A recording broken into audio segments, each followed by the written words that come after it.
Welcome back to your favourite channel magnet brains और मैं हूं शिप्रा। Let's start. आज आपको पढ़ना क्या है? आज हमें पढ़ना है रेस्पिरेटरी ऑर्गन के बारे में। रेस्पिरेटरी ऑर्गन के बारे में मैंने आपको डिफरेंट टाइप के ऑर्गन्स बता दिए थे, जिसमें मैंने आपको स्किन बता दिया था, ट्रैकियल सिस्टम बता दिया था। नाउ एक नया ऑर्गन शुरू कर रहे हैं जो कि है gill pill. It's not pill, okay, it is gill. तो गिल के बारे में शुरू करते हैं। बहुत मजा आने वाला है, बहुत इंटरेस्टिंग वीडियो है। ध्यान से समझना कि जो मछली तुम्हारे एक्वेरियम में तैर रही है एक्चुअली वो सांस कैसे लेती है। बहुत इंटरेस्टिंग वीडियो है। Let's start. होता क्या है कि एक्वेटिक ऑर्गेनिजम्स जो होते हैं, ध्यान समझिए कि एक्वेटिक जो ऑर्गेनिज्म रहते हैं, जो पानी में रहते हैं, उनको भी आपकी तरह ही ब्रीथ करना जरूरी है। बट क्योंकि हमारे पास लंग्स है, इनके पास अलग रेस्पिरेटरी ऑर्गन है होते हैं। चाहिए सबको ऑक्सीजन, ऑक्सीजन ही जैसे आपको वैसे इनको भी। ये भी तो बेचारे छोटे ही हैं, छोटे नहीं बहुत बड़े बड़े, तुम्हें निगल भी सकते हैं। ठीक है, चलो लेट्स स्टार्ट कि गिल्स क्या होते हैं। एक्चुअली गिल्स जो होते हैं वो मछली के हेड के दोनों तरफ पाए जाते हैं। It is a feathery structure. ये फेदर जैसा होता है, मतलब बिल्कुल आपको ऐसा लगेगा कि यहाँ पर कोई फेदर है। ठीक है, इवन आप जो लोग भी मछली खाते हैं और नहीं भी खाते वो भी देख सकते हैं। ठीक है, तो जो लोग भी मछली खाते हैं वो गिल्स का स्ट्रक्चर आसानी से देख सकते हैं। एक्चुअली जो गिल होता है उसके ऊपर कवर होता है। ओके, गिल के ऊपर ऐसा एक कवर होता है। तो जिन मछलियों के ऊपर गिल कवर होता है उसे हम कहते हैं ओपरकुलम, और जिन मछलियों के ऊपर गिल कवर नहीं होता है उसे, उनके पास ओपरकुलम नहीं है। सीधी बात है। तो बहुत सारी जो मराइन फिशेस होती है उनके पास गिल कवर नहीं होता है प्यारे बच्चों, और जिनके पास जो फ्रेश वाटर फिशेस होती हैं प्यारे बच्चों, उनके पास गिल कवर होता है। नाउ लेट्स स्टार्ट कि गिल्स होते क्या हैं, काम कैसे करते हैं। हेड के दोनों तरफ पाए जाते हैं। ये फेदरी स्ट्रक्चर हैं। उनका जो स्ट्रक्चर होता है वो फेदर जैसा होता है। जैसे आपने फेदर देखा होगा ना, ऐसे करके ऐसा ऐसा ऐसा ऐसा, दूसरा फेदर ऐसा ऐसा ऐसा ऐसा, वैसे ही गिल जो होता है वैसे कंपार्टमेंट लाइक स्ट्रक्चर से बनता है, जिसे हम कहते हैं फिलामेंट। क्या कहते हैं? फिलामेंट। आइए स्ट्रक्चर देखते हैं। मैं आपको पहले स्ट्रक्चर समझाती हूँ। देखिए क्या होता है। नाउ अब अपने को ये जो स्ट्रक्चर है, ध्यान समझिएगा, ये जो स्ट्रक्चर है इसको जाकर ऐसा फिट कर देना है। Actually basically it is this. इसको ले जाइए आप और ऐसा फिट कर दीजिए। डन। फिर से देखेंगे सब लोग। इस स्ट्रक्चर को ऐसा ले जाइए और ऐसे करके ऐसा फिट कर दीजिए। ठीक है, इस स्ट्रक्चर को ऐसा ले जाइए और ऐसा फिट कर दीजिए। डन। कोई दिक्कत परेशानी? फिर से देख लीजिए कि इस स्ट्रक्चर को ऐसा और जैसे ये अरेंज्ड है वैसा फिट कर दीजिए। ठीक, तो इसको ऐसा उठाइए और यहाँ पर ऐसा रख दीजिए। कोई दिक्कत परेशानी? इसको ऐसा उठाइए और यहाँ पे रख दीजिए। स्ट्रक्चर में आप क्या देख रहे हैं कि गिल में ऐसी ऐसी लाइनिंग दिखाई दे रही है। ऐसा लग रहा है कि कोई उंगलियां हैं। इसको ऐसा उठाना और ऐसा रख देना, कोई परेशानी नहीं होनी चाहिए। इसको ऐसा उठाना और ऐसा रख देना। डन। तो होता क्या है कि ये जो गिल होता है वो सर की हड्डियों से जुड़ा भी रहता है। डन। अब होता क्या है कि ये जो गिल होता है इसमें ऐसे फिंगर लाइक प्रोजेक्शन होते हैं। नॉट फिंगर लाइक, बड़ा होता है। तो फिंगर लाइक होते हैं, इन्हें आप कहते हैं गिल फिलामेंट। क्या कहते हैं? गिल फिलामेंट। ऐसे अटैच होते हैं ये फिलामेंट। एक फिलामेंट ये, ध्यान से समझेंगे सब लोग कि एक फिलामेंट क्या हो गया। ध्यान से देखिए इधर, एक फिलामेंट ये हो गया, दूसरा फिलामेंट ये हो गया, तीसरा फिलामेंट ये हो गया। तो ऐसे ये अरेंज रहते हैं। ठीक, ऐसे ही दूसरे साइड भी होता है। तो होता क्या है कि ये जो गिल फिलामेंट होते हैं इनके अंदर भर भर के ब्लड वेसल्स होती हैं, और जिस स्ट्रक्चर के अंदर ब्लड वेसल्स होती हैं उन्हें हम कहते हैं गिल लैमेली। क्या कहते हैं बच्चों? गिल लैमेली। तो Gill filament is a feathery structure. ऐसे होते हैं गिल। इन गिल फिलामेंट के अंदर बहुत सारी ब्लड वेसल्स होती हैं। जिस स्ट्रक्चर के अंदर ब्लड वेसल्स होती हैं उन्हें हम कहते हैं गिल लैमेली। गिल लैमेली कहाँ है? गिल फिलामेंट के अंदर। तो गिल फिलामेंट क्या है? गिल फिलामेंट गिल्स के टिश्यूज हैं जिनसे मिलकर गिल्स बना हुआ होता है। कोई परेशानी नहीं है। ठीक है, तो ये ऐसे होते हैं, ऐसे अरेंज रहते हैं। गिल फिलामेंट के अंदर आप देख रहे हैं कि ब्लू कलर से जो है वो हार्ट से ब्लड आ रहा है और रेड कलर से हार्ट को ब्लड जा रहा है। Now let me explain in detail कि होता क्या है कि मछली जो होती है, ठीक है, मछली जो होती है बेसिकली इनमें जो बॉडी में ब्लड बहता है वो कैसा होता है? ऑक्सीजन वाला। पर जो हार्ट में ब्लड आता है वो कैसा होता है? डीऑक्सीजनेटेड, मतलब बिना ऑक्सीजन वाला। अब होता क्या है कि जो हार्ट से गिल्स की ओर ब्लड आ रहा है वो कैसा होगा? डीऑक्सीजनेटेड। पर जो गिल से बॉडी की ओर जा रहा है वो है ऑक्सीजनेटेड। इतनी बात सबको समझ में आई? कोई परेशानी तो नहीं होगी, होनी भी नहीं चाहिए। तो हार्ट से जो गिल्स की ओर ब्लड आ रहा है वो कैसा है? डीऑक्सीजनेटेड। और गिल से जो बॉडी की ओर जा रहा है वो क्या है? ऑक्सीजनेटेड, मतलब ऑक्सीजन वाला, और डीऑक्सीजनेटेड मतलब बिना ऑक्सीजन वाला। डन। अब इतनी बात हम लोग समझ गए। ये जो फिलामेंट जिस स्ट्रक्चर से जुड़े रहते हैं उसे आप कहते हैं गिल आर्च। क्या कहते हैं? गिल आर्च, जो कि एक बोनी स्ट्रक्चर है। जो कि क्या है बेटा? एक बोनी स्ट्रक्चर है। ठीक, तो मतलब आपके जो गिल फेदर्स होते हैं वो बोन से जुड़े रहते हैं, जिसे आप कहते हैं गिल आर्च। कोई दिक्कत परेशानी? गिल फिलामेंट लाइक स्ट्रक्चर होते हैं गिल्स में, जिन्हें गिल फिलामेंट कहते हैं। गिल फिलामेंट के अंदर गिल लैमेली होती है, और गिल लैमेली के अंदर भर भर के ब्लड वेसल्स होती हैं। हमेशा जो गिल्स में ब्लड आता है वो हार्ट से आता है, वो कैसा होता है? डीऑक्सीजनेटेड। और जो हार्ट की ओर ब्लड जाता है वो कैसा होता है? ऑक्सीजनेटेड। अब मैं आपको मैकेनिज्म समझाती हूं। देखिए, अब ये जो फिश है बेसिकली कंटिन्यूअसली मुंह खोल रही है, मुंह बंद कर रही है, isn't it? तो ये जो मछली है ये कंटिन्यूअसली मुंह खोल रही है और मुंह बंद कर रही है। जब ये मुंह खोल रही है, जब ये मुंह खोल रही है तो ये पानी को अंदर ले रही है। पानी से क्या आ रहा है? ऑक्सीजन आ रहा है। मछलियों का रेस्पिरेशन रेट जो होता है वो बहुत ज्यादा होता है, क्योंकि डिसॉल्व ऑक्सीजन को लेना बहुत ही डिफिकल्ट होता है, because water is the denser medium than the air, isn't it? ठीक है, तो एयर से तुम कोई परेशानी नहीं हो रही है, बट जहां तुम जो है, तुम खुद देख लो जाके, तुमको यकीन नहीं है तो तुम जाके अपनी टंकी में डूब जाना, 5 मिनट तक डूबे रहना बिना कुछ लगाए, तुमको ये समझ में आएगा कि वाटर से ऑक्सीजन को लेना is very difficult. That is why the continuously opening their mouth, continuously opening and closing their mouth, तो open and close their mouth. तो ये बहुत इंपॉर्टेंट फिनोमिना है कि आपको पता होना चाहिए कि जितना डेंस मीडियम होगा उतना जल्दी ऑक्सीजन लेना बड़ा डिफिकल्ट हो जाएगा, तो टाइम लगेगा। अब मछली जब मुंह खोलती है तो देखिए गिल्स बंद करती है, जब बंद करती है मुंह तो गिल्स खोलती है, दोनों ऑपोजिट डायरेक्शन में चलते हैं। तो once the mouth will open, the gills will close, gills will open, then the mouth will close, opposite है। जब मछली ने माउथ खोला तो उसने क्या किया? उसने ऑक्सीजनेटेड वाटर को अंदर लिया। मैडम ब्लड होता ऑक्सीजनेटेड? अरे ठीक है ना भाई, समझ गए ना कि ऑक्सीजन जिस वाटर में मिला रहता है उसको ऑक्सीजनेटेड वाटर बोल लो। तो ऑक्सीजन जो जिस वाटर में है, उस जब मुंह खोला तो पानी अंदर आया। जब पानी अंदर आया तो हुआ क्या? अंदर का मतलब पेट के अंदर नहीं, पानी गया गिल्स के पास। कहां गया?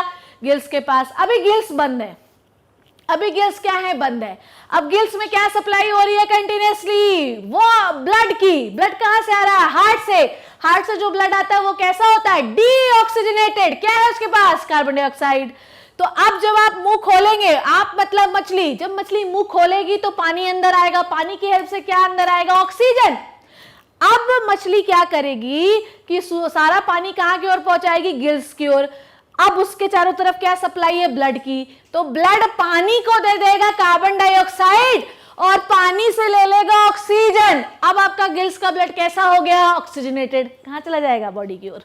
ठीक है, देन कोई दिक्कत परेशानी इसमें? अब गिल्स खुलेंगे और मुंह बंद होगा। जब गिल्स खुलेंगे तो सारा पानी जिसमें कार्बन डाइऑक्साइड है वो बाहर हो जाएगा। सो वंस द मछली और the fish will open its mouth, तो होता क्या है? ऑक्सीजन वाला पानी अंदर आता है। जब खोलती है गिल्स तो कार्बन डाइऑक्साइड वाला पानी बाहर जाता है। कोई दिक्कत परेशानी नहीं होनी चाहिए, बहुत ही आसान मैकेनिज्म है ना। लेट्स स्टार्ट कि कहना क्या चाह रहा है। जो मैंने बताया वही चीज इसमें लिखी हुई है। एक्चुअली मछली is very decent, very calm organism, isn't it? ये आपके एक्वेरियम में कितने सुंदर लगते हैं, कितने अच्छे से तैरते रहते हैं, कितने कामली तैरते रहते हैं, पर जिस दिन तुम्हारा पेट खाली होता है तुम खा लेते हो उनको। पर कोई दिक्कत नहीं है, इकोसिस्टम बैलेंस करने के लिए ये भी जरूरी है। So let's start. गिल्स जो होते हैं ये रेस्पिरेशन में पार्ट लेते हैं।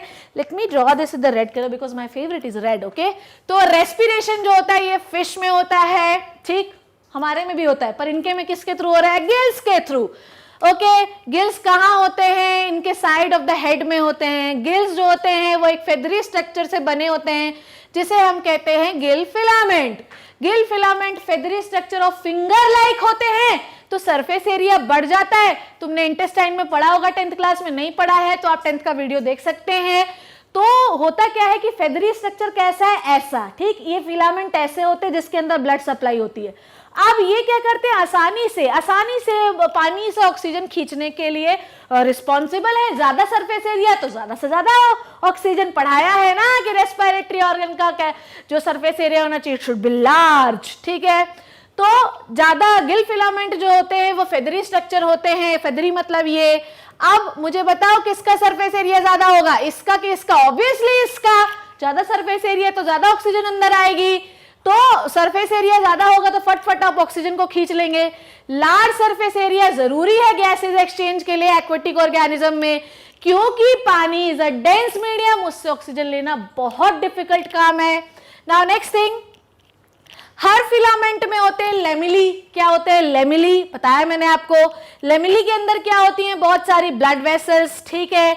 ब्लड जो होता है वो इन ब्लड वेसल्स में बहता रहता है, हार्ट से ब्लड आता है, कौन सा? डीऑक्सीजनेटेड।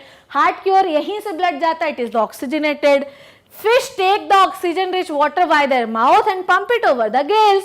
फिश जो होती है मुंह खोलने के दौरान ऑक्सीजन वाला पानी अंदर ले लेती है और उसे गिल्स के पास पहुंचाती है। जब पानी गिल्स फिलामेंट के पास पहुंचता है तो उसके चारों तरफ पाए जाने वाली ब्लड वेसल्स उस पानी से ऑक्सीजन को ले लेती हैं, जो कि डिसॉल्व फॉर्म में होता है। जो मैंने समझाया ना बच्चों, वही लिखा हुआ है, ठीक है, कोई टेंशन नहीं लेना है अपने को। नाउ उसके बाद आपका ब्लड कैसा हो गया है? ऑक्सीजनेटेड, और सर्कुलेटरी सिस्टम से उसको पूरे बॉडी में फैला दीजिए। बदले में वो ब्लड क्या ले लेगा? Carbon dioxide. वो फिर से गिल्स के पास ले जाएगा, पानी को दे देगा कार्बन डाइऑक्साइड, और फिर से पानी से क्या ले लेगा? ऑक्सीजन, ठीक है। नाउ ध्यान से देखिए, ब्लड जो है, पानी exit from the body of the body of the fish once the water move past the gills through the opening provided in the side of throat through the operculum, a flap usually found in the bony fishes that covers and protect the gills. तो मैंने आपको समझाया, last line हमको ये बता रही है कि गिल्स में क्या होता है? ओपरकुलम। ये क्या होता है? ढक्कन। तो जितनी भी बोनी फिशेस होती हैं बच्चों, उन सबके ऊपर एक गिल्स कवर होता है जिसे हम कहते हैं ओपरकुलम। मैकेनिज्म सबको समझ में आना चाहिए, थ्योरी में कुछ भी लिखा रहे। ओपरकुलम जानिए, गिल फिलामेंट जानिए। गिल आर्च क्या होता है? गिल आर्च बोनी स्ट्रक्चर है जिससे गिल्स जुड़े रहते हैं। Gills is like that, okay. तो ये यहाँ पर बोन होती है, it is called as gill arch. यहाँ पर होते हैं फेदर, पानी यहाँ से अंदर बाहर होता है, और यहीं पर होती है ब्लड सप्लाई। तो जब पानी बाहर होगा तो क्या लेके जाएगा? Carbon dioxide. जब पानी यहाँ पर आएगा तो क्या लेके आएगा? ऑक्सीजन। किसको दे दिया ऑक्सीजन? ब्लड को, जो कि कहाँ है? गिल्स के पास, ठीक है। नाउ आई थिंक कि आपको रेस्पिरेशन ऑफ द फिशेस समझ में आ गया होगा। एक बार मैं डायग्राम आपको और बता दूं। यहां से मछली ने मुंह खोला, गिल आर्चेस एक बोनी स्ट्रक्चर है जिससे गिल्स जुड़े हुए हैं। उसके बाद पानी ने ऑक्सीजन दे दिया और पूरा ब्लड जो है बॉडी में चला गया through the blood vessels, okay. Now operculum is the cover of gills. ये ब्लड वेसल्स हैं जो कि पूरे बॉडी से ब्लड लेके आती हैं और ब्लड लेके जाती है। And this is the heart, जो कि ब्लड को कहां पहुंचाता है? गिल्स की ओर। तो एक चीज आपको दिमाग में हमेशा प्यारे बच्चों रखनी है कि मछली के हार्ट में कभी भी ऑक्सीजनेटेड ब्लड नहीं जाता है। It is about the respiration in the fishes through the gills. Done? I hope मजा आया है, मजा आ रहा होगा। नाउ नेक्स्ट थिंग जो अब आपको पढ़नी है, it is a buccopharyngeal lining. Respiratory organ में the bacopharyngeal lining, it is the very, you know, it is very good, isn't it? The color is so bright, so good. बड़ा ही सुंदर मेंढक है। मेंढक के साथ आपको पता है फ्रॉग के साथ सबसे अच्छी बात क्या है? तो मेरे पास ये है, कोई दिक्कत नहीं। अगर ये काम नहीं करेगा तो कुछ और काम करेगा।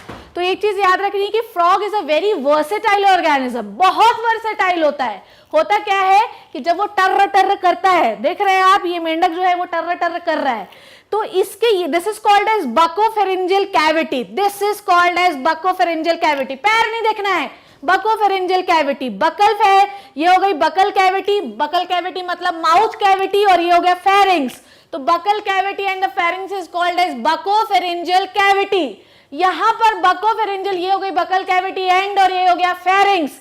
बकोफेरिंजियल कैविटी के चारों तरफ रिचेस्ट ब्लड सप्लाई होती है। ये पता है ना characteristics of the respiratory organ की उसकी चारों तरफ क्या सप्लाई होनी चाहिए? ब्लड की, ठीक है। तो तो जब मेंढक नॉस्ट्रिल से सांस लेता है, ठीक है, या माउथ से सांस लेता है, तो वो सब कहां जाते हैं? बकोफेरेंजियल कैविटी में। और दन दन दन दन ऑक्सीजन किसको दे देते हैं? बकोफेरेंजियल कैविटी को। बदले में क्या ले लेते हैं? कार्बन डाइऑक्साइड, और फिर से बाहर कर देते हैं। अच्छा, फ्रॉग में स्किन भी रेस्पिरेटरी ऑर्गन है, उनके पास लंग्स भी होते हैं और उनके पास बकोफेरेंजियल कैविटी भी होती है। ठीक है, कोई दिक्कत परेशानी इसमें? So buccopharyngeal cavity, the frog breathe by the buccopharyngeal cavity, the lining of the buccopharyngeal cavity. Buccopharyngeal cavity जो होती है उसके चारों तरफ बहुत ब्लड सप्लाई होती है। This is called as buccopharyngeal respiration. तो जब टर करता है और फूलता है तो हवा भर रही है, और फिर जब पिचकाता है तो सारी हवा को बाहर कर रहा है। हवा जिसको बाहर कर रहा है उसमें क्या है? कार्बन डाइऑक्साइड, और जो ले रहा है उसमें क्या है? ऑक्सीजन। ठीक है, so this is about the टर्टर मेंढक। ओके, दिस डूइंग टर्टर मेंढक, this is very good. I like the way of respiration what he or she does. Okay, now next thing, another respiratory organ बच्चों is the book lungs. ठीक madam, ये क्या है? यही तो बता रही हूं।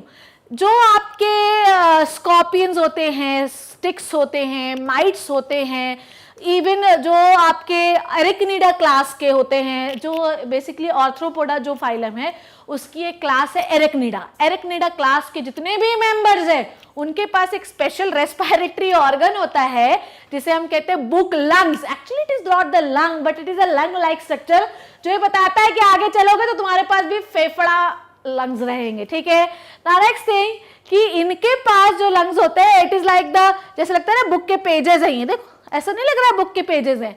तो इनके देखो atrium, atrium is what? It is the heart like structure. तो ये जो है देखो ब्लड जो है वो मतलब सप्लाई होता है चारों तरफ इनके बुक लंग्स के, बाद ले लेता है उनसे ऑक्सीजन और दे क्या देता है उन्हें? Carbon dioxide. मैकेनिज्म सेम है बच्चों, mechanism is always will same but the structure is different. Okay, कोई परेशानी तो नहीं जा रही? I hope I am doing smoothly और आपको मजा आ रहा होगा। अगर नहीं आ रहा है तो बताना मुझे, ठीक है? तो यहां पर उनके जो बुक लाइक स्ट्रक्चर होता है, ध्यान समझे, यहां से पूरी ब्लड सप्लाई हो रही है, ध्यान समझे। अब यहां से वो सांस लेता है तो क्या भर लिया? ऑक्सीजन। ठीक है, क्या भर लिया? ध्यान समझे, क्या भर लिया? Oxygen. Done done done done. उसके बाद ध्यान से ऑक्सीजन भर लिया और यहां से ब्लड की सप्लाई हो रही है, तो ऑक्सीजन किसको दे देगा? ब्लड को। बदले में क्या ले लेगा? कार्बन डाइऑक्साइड, और यहां से फिर से बाहर कर देगा। Mechanism will same. तो जो क्लास एरिकनिडा है, ticks, mites, scorpion, spider, very very important, इनके पास रेस्पिरेटरी ऑर्गन कौन सा है? Book lungs, not lungs, it is a lung like structure which has the book like appearance. ऐसा लगेगा बुक के पन्ने हैं। ठीक है, अब book lung is a chamber containing series of thin blood vessels lamellae arrange in the passage of book. तो ये जो आपको दिखाई दे रहा है ना, ये इट इज अ लैमेली जिसके अंदर ब्लड वेसल्स होती हैं। डन। तो यहां से वो सांस लेगा और फटाफट फटाफट कार्बन डाइऑक्साइड जो इनसे लेता जाएगा और इनको क्या देता जाएगा? ऑक्सीजन। तो ये जो आपको कंपार्टमेंट दिखाई दे रहा है ना, इट इज अ लैमेली जिसके अंदर क्या होती है? Blood vessels. कहां पड़ा? फिशेस में। ठीक है, so this is all about the book lungs. ठीक है, it is a beautiful spider, not beautiful, it is so अगली, आई हेट स्पाइडर। स्पाइडर तुम्हें पसंद है मुझे बताना। ठीक है, so it is about the book lungs. Now next thing जो है, this is the book lungs का स्ट्रक्चर देख लीजिए आप लोग। This is the book lungs. यहाँ पे देखिए आपको ऐसा दिखाई दे रहा है कंपार्टमेंट लाइक स्ट्रक्चर। इस कंपार्टमेंट लाइक स्ट्रक्चर को हम लैमेली कहते हैं। लैमेली के अंदर क्या होती है बेटा? बहुत सारी ब्लड वेसल्स होती हैं और यहाँ से स्पाइरिकल, इनके पास स्पाइरिकल होते हैं, छेद होते हैं, यहाँ से ऑक्सीजन आएंगी और फिर उसके बाद पूरे लैमेली में फैल जाएगी। तो जितने भी एरिकनिडा क्लास के हैं उन सब के पास क्या होता है? Book lungs. कोई दिक्कत इसमें नहीं होनी चाहिए। डन डना डन डन, कोई दिक्कत? Now next thing, book lungs example क्या है? ऑर्थ्रोपोडा क्लास की, ऑर्थ्रोपोडा फाइलम की एरिकनिडा class.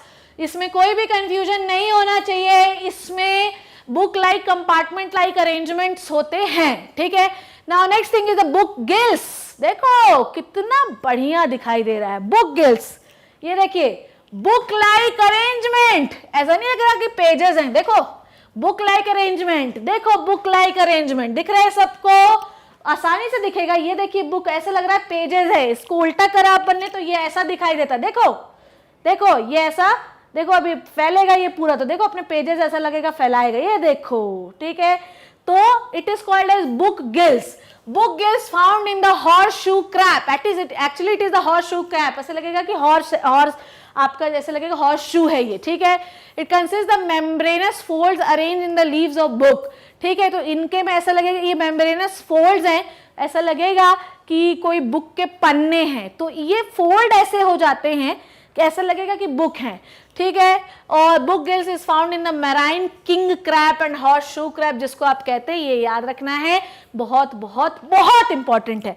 Now let's revise one thing कि है क्या चीज, ध्यान से देखें, आ जाइए. तो सबसे पहले रेस्पिरेटरी ऑर्गन में हम लोगों ने पढ़ा था सेल्यूलर स्ट्रक्चर, ठीक है. सेल्स जो मतलब इसमें अमीबा और पैरामीशियम पढ़ा था. फिर अपन लोगों ने प्यारे बच्चों क्या पढ़ा था, स्किन. फिर डियर चिल्ड्रंस क्या पढ़ा था, ट्रैकेल सिस्टम. फिर प्यारे बच्चों क्या पढ़ा था, गिल्स. ठीक मैडम, गिल्स 2 बार बोल दिया क्या मैंने, अरे बताना यार. स्किन के बाद ट्रैकेल सिस्टम पढ़ा, फिर अपन ने बच्चों पढ़ा गिल्स, ठीक है. गिल्स का मैकेनिज्म बताया. फिर buccopharyngeal cavity which is the turtle, beautiful मेंढक के बारे में बताया मैंने आपको, जिसमें बुक लंग्स बताया, जिसमें लैमिलीज जो होती हैं, जिसके अंदर ब्लड वेसल्स होती हैं, वो बुक लाइक अरेंजमेंट में होती हैं.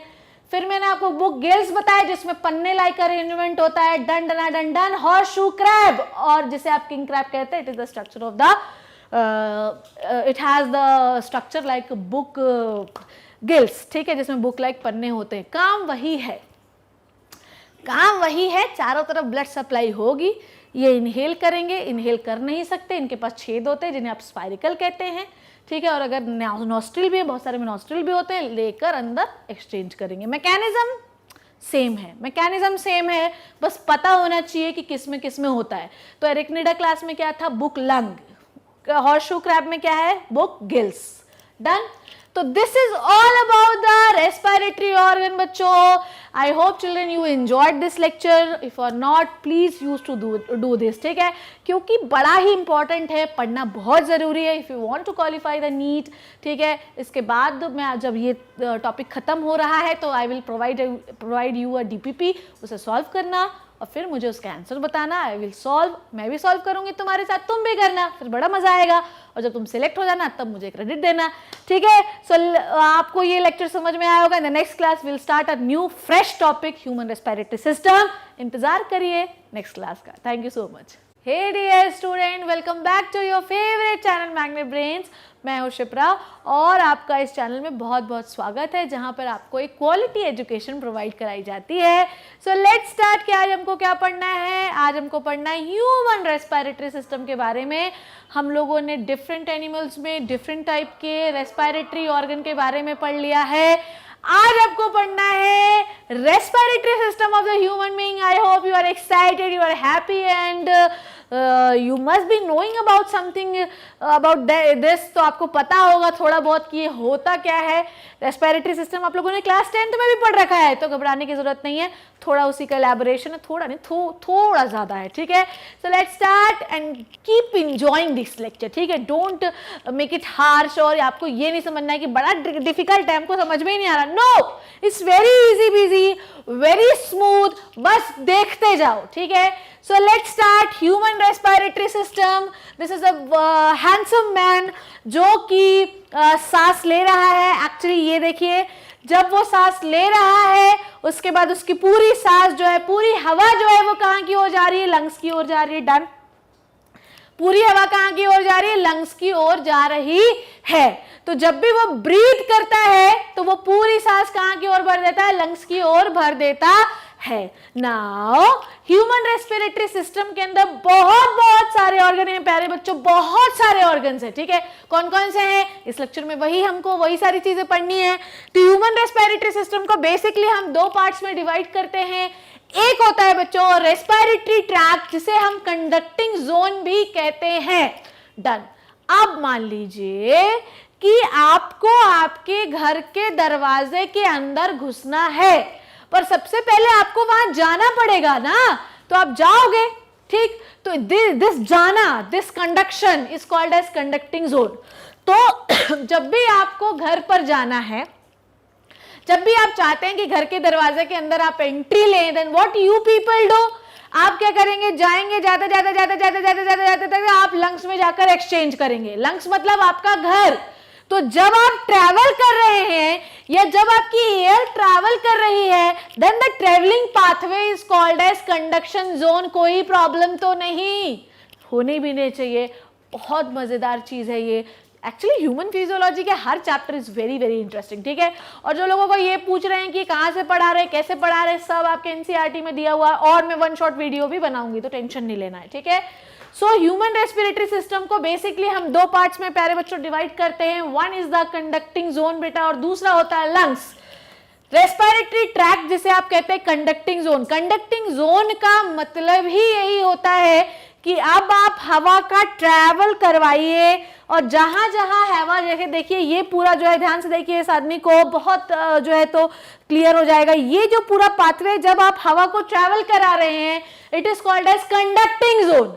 पर जहां पर आप हवा को एक्सचेंज कर रहे हैं, मतलब ऑक्सीजन दे रहे हैं और कार्बन डाइऑक्साइड ले रहे हैं, it is called as lungs और it is called as exchange zone, ठीक है। So we have two parts of the respiratory system. One part is a conducting zone and second part is the exchange zone, ठीक है, कोई दिक्कत तो नहीं। Done done done done, समझ में आ गई बात आपको।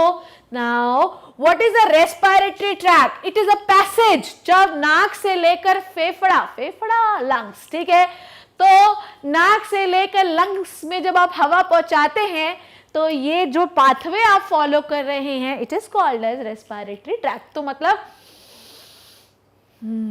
ठीक, तो नाक से लेकर लंग्स तक पहुंचने की कहानी किसकी? हवा की, is called as respiratory system. और जिस पाथवे से आप पहुंचा रहे हो ना, उसे आप कहते हैं रेस्पिरेटरी ट्रैक्ट, ठीक है, समझ में आई बात। Okay, the passage by which air enters into the lungs, this passage is called as respiratory tract. Now next thing, respiratory system जो होता है या रेस्पिरेटरी ट्रैक्ट जो होता है, वो स्टार्ट कहां से होता है? अगर मैं इस आदमी को देखूं, ध्यान से देखिए, अगर मैं इस आदमी को देखूं तो रेस्पिरेटरी ट्रैक हमेशा ही सांस कहां से ले रहा है? नाक से ही ले रहा है ना। तो रेस्पिरेटरी ट्रैक कहां से शुरू होगा बच्चों? रेस्पिरेटरी ट्रैक शुरू होगा नोज से। डन, कोई दिक्कत इसमें? ठीक है, एंजॉय कर रहे हैं ना, मजा आ रहा है ना। नाउ नेक्स्ट थिंग कि एक्चुअली लेफ्ट हैंडर्स का प्रॉब्लम ये है कि समटाइम टिक जो है ऐसा लग जाता है, please don't mind.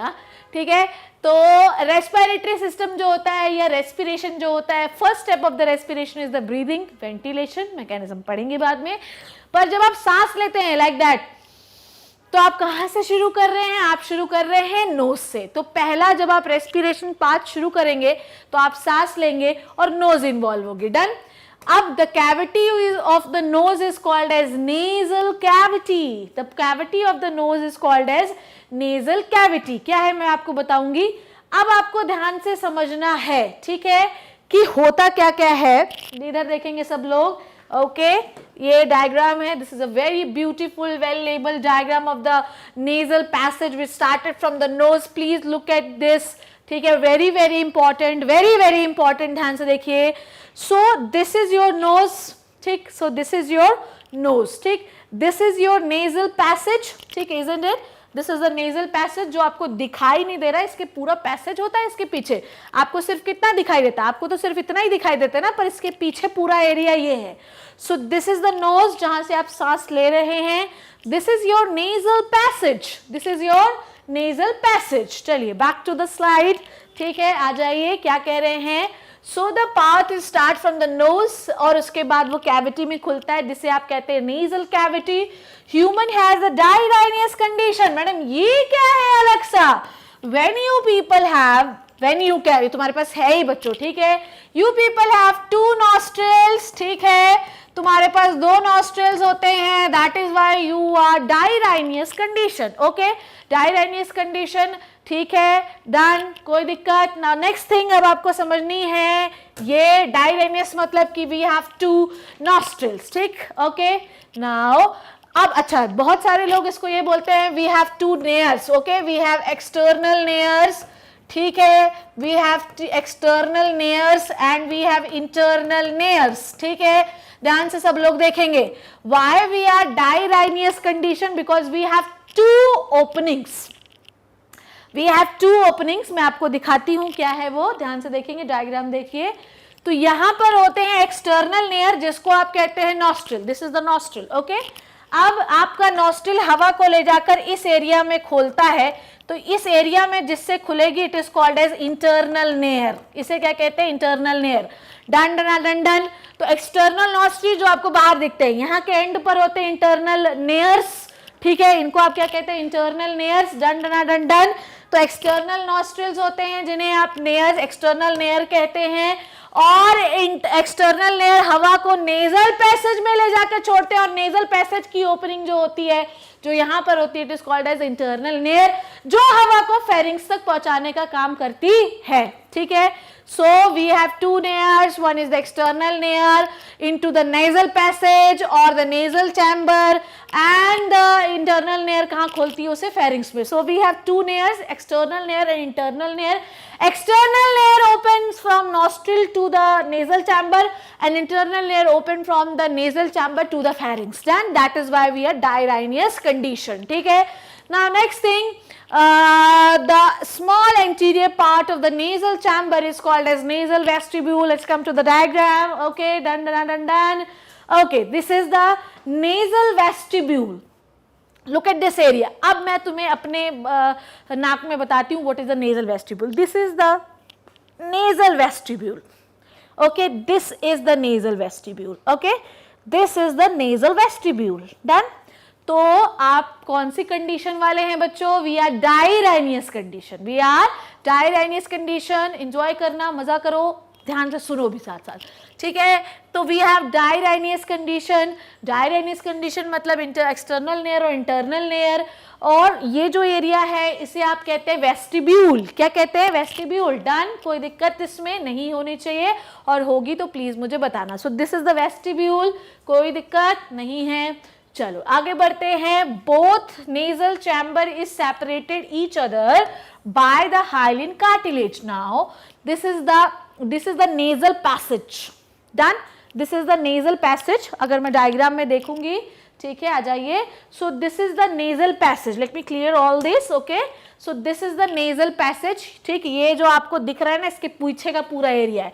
So all this is the nasal passage. Okay, now तो और ये क्या है? ये पूरा नेजल पैसेज है। यहाँ से आपकी नाक है, नाक के पीछे का जो एरिया है वो है नेजल पैसेज, जो आपको दिखाई नहीं देता। और अगर आपको देखना है ना, तो आपको अपनी नाक तोड़नी पड़ेगी, और जो कि मैं नहीं चाहती हूँ, ठीक है। आप तो बहुत ही अच्छे बच्चे हैं, ठीक है। तो नेजल पैसेज नाक के पीछे का एरिया है। ये जो आपके नॉस्ट्रिल दिखाई दे रहे हैं, ये लेफ्ट वाला नॉस्ट्रिल है, ये राइट वाला नॉस्ट्रिल है। साइमल्टेनियसली मैं एक चीज बताना चाहती हूँ कि it is a left nasal chamber and it is a right nasal chamber. आ रही है सबको बात समझ में? तो ये जो दोनों नेजल चैम्बर होते हैं, यहाँ पर टच करेंगे तो this is called as hyaline cartilage. दोनों सेपरेट होते हैं, दोनों एक जैसे नहीं होते, दोनों एक दूसरे से जुड़े हुए नहीं होते। तो जिस स्ट्रक्चर से अलग अलग रहते हैं उसे आप कहते हैं हाइलिन कार्टिलेज। क्या कहते हैं? Hyaline cartilage. हाँ मैडम, इतनी समझ में हमको आ गई, ठीक है। तो nasal cavity, nasal chamber is divided from each other by the hyaline cartilage, और इसे ही हम कहते हैं नेजल सेप्टम। क्या कहते हैं? नेजल सेप्टम कहते हैं बच्चों। क्या कहते हैं? Nasal septum. कोई कंफ्यूजन नहीं होना चाहिए। तो let me revise this again कि क्या होता है। दिस इज द वेस्टिब्यूल, ठीक है। सबसे पहला पार्ट है vestibule. We have two nares, external nair and internal nair. External nair open from nostril to the nasal passage and internal nair from the nasal passage to pharynx. We have dirhinous condition क्योंकि हमारे पास दो nares होते हैं, ठीक, एक external और एक internal. Okay, this is the vestibule. आपका nasal chamber एक left होता है, एक right होता है, जो कि एक septum से divide होता है। इसे हम ये किससे बना होता है? हाइलिन कार्टिलेज से। अब अगर किसी को ये नहीं पता है कि what is a cartilage, please let me know. जैसे लोगों ने मुझे एटीपी के बारे में पूछा था कि मैडम हमें एटीपी नहीं पता है, कोई टेंशन नहीं है, मैं सब बताऊंगी। तो अगर नहीं समझ में आ रहा होगा कि व्हाट इज द कार्टिलेज, ये जो चीज है ना, ये जो कि सेपरेट करती है आपके नॉस्ट्रिल्स को, नेजल चैम्बर्स को, तो वो होता है आपका हाइलिन कार्टिलेज। हाइलिन कार्टिलेज एक स्पेशल टाइप का कार्टिलेज है। We have different types of cartilages, उसमें एक कार्टिलेज होता है हाइलिन कार्टिलेज। किसी को नहीं पता है कि what is the cartilage, please let me know. Class 9th में आपने इन सब चीजों के बारे में पढ़ रखा है। डन, कोई दिक्कत? सो दिस इज द वेस्टिब्यूल, ठीक, ये समझ में आया? This is the vestibule, this is the nasal passage, ये होता है एक्सटर्नल लेयर, यहाँ पे होता है इंटरनल लेयर, कोई टेंशन नहीं है, इतनी बात हमको समझ में आ गई, ठीक है। तो एक्सटर्नल लेयर, इंटरनल लेयर कहाँ होता है भाई, नेजल पैसेज को फेरिंग्स में खोलता है। कोई दिक्कत, कोई परेशानी नहीं है। आ जाइए अगला। नेजल चैम्बर को बच्चों हम लोग बेसिकली 3 पार्ट में डिवाइड करते हैं। एक होता है वेस्टिब्यूलर रीजन, एक क्या होता है vestibular region. So this is the vestibular region. Vestibular region में क्या होता है, स्किन तो होता ही है, साथ में और क्या होता है, हेयर भी होती है और सिबेशियस ग्लैंड भी होती है। वेस्टिबुलर रीजन में स्किन होता है, ये इस एरिया में, यहाँ पर क्या क्या होते हैं, स्किन होती है, हेयर होता है, सिबेशियस ग्लैंड होती है। सिबेशियस ग्लैंड क्या निकालती है डियर स्टूडेंट्स, ऑयल। क्या निकालती है, ऑयल, जिससे जो आपका एनवायरनमेंट है वो लसलसा और चिपचिपा बना रहता है, ताकि कोई भी डस्ट पार्टिकल आए इनहेलेशन के दौरान तो हम उसे फटाफट ट्रैप कर सके।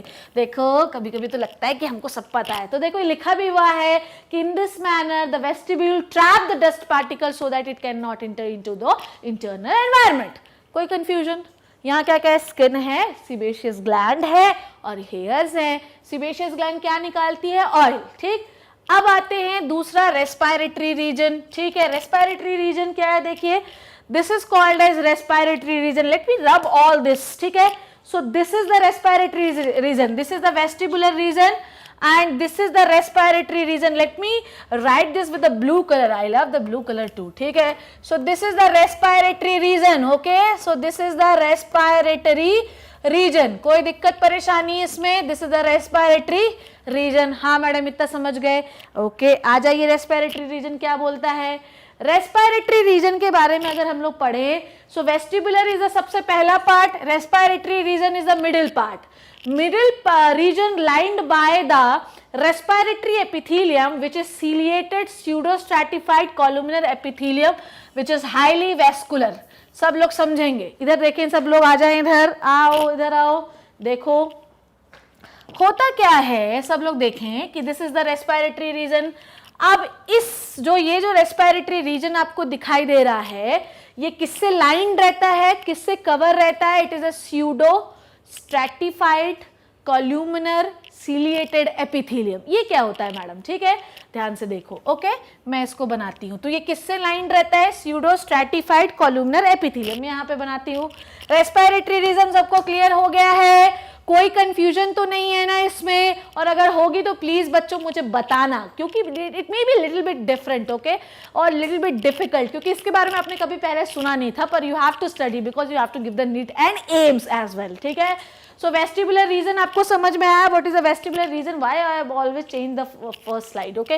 तो रेस्पिरेटरी रीजन में हम लोग थे, तो मिडिल रीजन है, इसमें कौन सा एपिथेलियम होता है, look at this, how which epithelium it is covered by, it is covered by ciliated, ठीक है, it is covered by ciliated। let me draw the ciliated epithelium। क्या होता है, ciliated pseudo stratified columnar epithelium। Madam ये क्या है, देखिए, सबसे पहले you have to know about what is the stratified, okay। Stratified का मतलब होता है मल्टी लेयर, जो कि हमने 9th क्लास में पढ़ रखा है बच्चों, ठीक है, तो इसमें स्ट्रेस नहीं लेना है।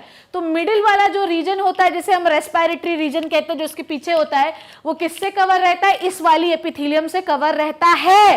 ये एपिथेलियम है स्यूडो स्ट्रैटिफाइड। तो फर्स्ट यू शुड नो कि what is the stratified. Stratified मतलब मल्टी लेयर, स्ट्रैटिफाइड मतलब मल्टी लेयर। पर क्योंकि बच्चों क्या लिखा हुआ है, स्यूडो, क्या लिखा हुआ है, स्यूडो, स्यूडो का मतलब झूठा, तो देखने में तो लगेगा कि मल्टी लेयर है, पर एक्चुअली मल्टी लेयर नहीं है। तो हमें देखने में तो ये लग रहा है कि इसकी जो सेल्स हैं वो क्या है, मल्टी लेयर, पर एक्चुअली मल्टी लेयर नहीं है। तो ये क्या हो गया, स्यूडो स्ट्रैटिफाइड। अब इसमें लिखा है कॉल्यूमिनर, तो देखो मैंने कॉल्यूमिनर सेल्स बनाई ना लंबी लंबी, उसके बाद लिखा है सीलिएटेड। तो भैया ऐसा है कि यहाँ पर छोटे छोटे सीलिया भी बना दो, कोई टेंशन हो गया क्या, नहीं मैडम कोई टेंशन नहीं। तो यहाँ पर ये क्या हो गया, कॉल्यूमिनर, क्योंकि कॉलम लाइक सेल्स है। यहाँ पर क्या हो गया, स्यूडो स्ट्रैटिफाइड, देखने में तो लगेगा कि मल्टी लेयर है, पर एक्चुअली मल्टी लेयर नहीं है। इसके ऊपर छोटे छोटे सीलिया बना दीजिए, तो ये हो गया सीलिएटेड। किसी को नहीं समझ में आए तो please let me know, don't fear if I am here. Done, कोई परेशानी तो नहीं है? परेशानी क्यों लेना है भाई, बड़ा इजी है ये सब, ठीक है।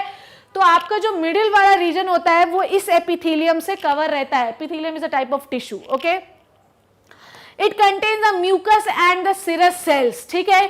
तो इनके पास और क्या होता है, सब लोग पेन कॉपी में please draw the diagrams, okay. So they have special types of cells. इन्हीं के बीच बीच में और क्या होती है, टिश्यू है तो बहुत सारे टाइप की सेल्स हो सकती हैं, आपको पता होना चाहिए ये। आप तो अच्छे बच्चे हैं, प्यारे बच्चे हैं, आपको सब पता रहता है। So it has different types of cells, okay. सो इनके पास होती हैं म्यूकस सेल्स भी होती है, ध्यान से देखिए, इनके पास म्यूकस सेल्स भी होती हैं और इनके पास सिरस सेल्स भी होती हैं, म्यूकस सेल्स, ठीक है। अब मुझे ये बताने की जरूरत है क्या कि म्यूकस सेल क्या होती है, ठीक है। तो नाक से जो चीज बाहर निकलती है, it is a waxy substance, लिसलिसा चिपचिपा पदार्थ, it is secreted by the mucus cell. और नाक से जो पानी आता है, it is secreted by the serous cell, okay. तो अब आपको समझ में आया कि जो मिडिल वाला रीजन है ये एक एपिथेलियम से कवर रहता है, जिसे हम pseudo stratified columnar ciliated epithelium कहते हैं। और इसमें म्यूकस और सिरस निकालने वाली सेल्स होती हैं। म्यूकस एक लसलसा चिपचिपा सब्सटेंस होता है और सिरस पानी, जो नहीं नाक से पानी आने लगता है, ठीक है। ठंड होती ज्यादा तो आने लगता है, गर्मी ज्यादा हो तो आने लगता है, हमेशा बड़ी परेशानी है, ठीक है। Now respiratory region act as, आप समझिए बात को कि म्यूकस जो है वो क्या करता है, डस्ट को ट्रैप करता है। म्यूकस क्या करता है, एयर को ठंडा भी करता है, ठीक है। और रेस्पिरेटरी रीजन का मेन वर्क समझिए क्या है, बहुत इंपॉर्टेंट है ये पॉइंट, कि मिडिल वाला जो आपके नाक के पीछे का एरिया है, it is the air conditioner, ठीक है। आजकल तो ज्यादा जरूरत नहीं होगी, पर वैसे गर्मी में कितनी जरूरत होती है। तो बॉडी के साथ भी प्यारे बच्चों ऐसा ही है, अगर तुमने ज्यादा गर्म हवा लंग्स को दी ना तो lungs will collapse, lungs will damage. तो होगा क्या कि जब आप सांस लेंगे और जब आप नाक से लेकर लंग्स तक जाएंगे तो होगा क्या, होगा ये कि हो सकता है लंग्स डैमेज हो जाए अगर हवा गर्म हुई तो। पर रेस्पिरेटरी रीजन से होते हुए जब हवा गुजरेगी तो वो ठंडी हो जाएगी, क्योंकि ये कूलिंग इफेक्ट देता है। कैसे देखता है वो मैं आपको बताऊंगी, ठीक है। Now it also act as a filter, क्योंकि म्यूकस होता है जिसकी वजह से गंदगी ट्रैप हो जाती है। कोई कंफ्यूजन, हाँ या नहीं, यस और नो में जवाब दीजिए, कोई कंफ्यूजन नहीं होना चाहिए, इट इज वेरी इजी। तो पहला रीजन है वेस्टिब्यूल और दूसरा रीजन है respiratory region. Now third region is the olfactory region, ठीक है। Now third region is the olfactory region. देखिए क्या होता है ऑल्फैक्टरी रीजन, आ जाइए सब लोग, ओके देखते हैं डायग्राम, आ जाइए। ऑल्फैक्टरी रीजन क्या होता है देखिए, आ जाइए। सो this area, so this is the vestibular area जो कि ये है, this is the respiratory area, so this is the respiratory area, respiratory zone, ठीक। so this is the respiratory zone, ठीक है, zone, okay, this is the vestibular zone and this is the olfactory zone, so this is the olfactory zone। अब आपको zone समझ में आए, vestibular, respiratory and olfactory. Respiratory का मैंने आपको पूरा फंक्शन भी समझाया कि क्या होता है। अब ऑल्फैक्टरी के बारे में देखिए। ऑल्फैक्टरी जो होती है, ध्यान से समझिए, एक ध्यान से बिल्कुल समझिए कि ये जो ऑल्फैक्टरी रीजन होता है, ये देखिए ये वाला एरिया, यहां पर एक मेम्ब्रेन होती है जिसे आप कहते हैं निडेरियन मेम्ब्रेन। क्या कहते हैं, निडेरियन मेम्ब्रेन। ध्यान समझिए कि रेस्पिरेटरी जोन में, ये वाले जोन में कौन सी एपिथेलियम थी, pseudo stratified columnar ciliated epithelium. यहां पर जिस एपिथेलियम से कवर रहता है ऑल्फैक्टरी रीजन, उसे आप निडेरियन मेम्ब्रेन कहते हैं। ये ऐसी साइलेंट, ओके, तो निडेरियन मेम्ब्रेन कहते हैं। ऑल्फैक्टरी रीजन, जैसे कि आप लोग कहते हैं ना बदबू आ रही, बहुत बदबू है, सुगंध आ रही, आहा क्या सुगंध है, तो दिस ऑल्फैक्टरी रीजन जो कि यहां पर होता है, ध्यान से रीजन समझिए, जो कि यहां पर होता है, ये दिस एरिया इसके पीछे है, यहां पर पकड़ सकते हैं आप इसको, ठीक, यहां पर, तो यहां इसके पीछे है। तो जब भी आप सूंघते क्या बदबू है, आहा क्या सुगंध है, तो who will detect the sense of types of smell? The olfactory region, क्योंकि इसके पास निडेरियन मेम्ब्रेन होती है, और ये निडेरियन मेम्ब्रेन जो होती है बच्चों, ये न्यूरोसेंसरी होती है। क्या होती है? न्यूरोसेंसरी। न्यूरोसेंसरी का मतलब ये होता है कि ये डिटेक्ट कर लेती है कि किस टाइप की स्मेल है। तो वेस्टिबुलर ने क्या किया? डस्ट को ट्रैप किया, गंदगी अंदर नहीं जाने दी। रेस्पिरेटरी ने क्या किया? एयर को ठंडा किया, डस्ट को ट्रैप किया। और ऑल्फैक्टरी ने बताया कि बेसिकली तुम सूंघ क्या रहे हो। ठीक है, तो ये क्लियर हुआ आपको। डायग्राम पे आते हैं हम लोग फिर से। इधर देखिए, तो ऑल्फैक्टरी देखिए क्या होता है। सो ऑल्फैक्टरी रीजन सबसे ऊपर वाला रीजन है, ऑल्फैक्टरी एपिथेलियम से कवर रहता है, जिसे हम निडेरियन मेम्ब्रेन कहते हैं। ये डिटेक्ट करता है कि तुम किस टाइप की स्मेल सूंघ रहे हो। बहुत धीरे धीरे हम लोग चल रहे हैं बच्चों, कोई कंफ्यूजन नहीं होना चाहिए, बहुत धीरे चल रहे हैं, बहुत बिल्कुल समझ के चल रहे हैं। सो this is the vestibular area, this is the respiratory area, and this is the olfactory area. Done. So this is all about the parts of the nasal passage. I hope you enjoyed this lecture. आपने बहुत effort दिया पढ़ने के लिए, और उससे ज़्यादा effort मैंने पढ़ाने के लिए, तो please make the sense of this effort. Okay, next class में हम आगे के बारे में पढ़ेंगे। मैं कोई भी चीज़ जब भी नई पढ़ा रही हूँ तो देखिएगा मैं धीरे धीरे बिल्ड कर रही हूँ। अचानक से भड़बड़ बोल के चले जाएंगे ना, तो कुछ भी दिमाग में नहीं घुसेगा। ठीक है, so see you in the next class. Next class में एंजॉय करेंगे अपन, तो नेक्स्ट क्लास के लिए आप वेट करिए और इसको पढ़ते रहिए। Thank you so much. Hello student, welcome back to your favourite channel magnet brains. मैं हूँ Shipra Tiwari. So let's start our today's new video. तो I hope you doing good, I hope you enjoying all the video. I hope कि आपको सारी चीज़ें धीरे धीरे पूरी बिल्डअप होकर समझ में आ रही हैं। अगर आपको इतनी चीज़ें समझ में आ गई हैं तो definitely you will qualify the NEET as well as your school examination with very very very very good marks. ठीक है, सो लेट्स स्टार्ट। वही इमेज क्यों लगी है वो अब आपको समझना है। ठीक है, तो लास्ट क्लास में हमने सबसे पहला एरिया क्या पढ़ा था? वेस्टिब्यूल। ठीक है, I love red colour, so let's start with the red colour. Vestibule will open into the nasal chamber called as the respiratory zone, and the respiratory zone के ऊपर होता है ऑल्फैक्टरी जोन। रेस्पिरेटरी जोन जो होता है वो ठंडा करता है, डस्ट पार्टिकल ट्रैप करता है, ह्यूमिडिफाई जो करता है, एयर जो है ह्यूमिडिफाई करता है, मतलब थोड़ा सा कूल करेगा। वेस्टिबुलर रीजन डस्ट पार्टिकल को ट्रैप करता है और गंदगी को अंदर नहीं जाने देता। और ऑल्फैक्टरी, आहा, ये जो सेंस है वो कौन करवाता है? Olfactory region. ठीक है, let's take a quick revision of this कि क्या है। ठीक है, तो functional division of the nasal chamber, let me select this red colour by the magical board. ठीक है, सो वेस्टिबुलर रीजन में क्या होता है? स्किन होता है, हेयर होता है, सिवेशियस ग्लैंड होती है। ठीक, समझ गए। रेस्पिरेटरी रीजन किससे कवर होता है? PSCCGE। ठीक है, let me right the full form of the PSCCGE। ठीक है, लिख देती हूं, नहीं तो आधी लोगों को यही नहीं समझ में आएगा कि क्या चीज है। P का मतलब स्यूडो। ठीक है, P का मतलब क्या हो गया? स्यूडो।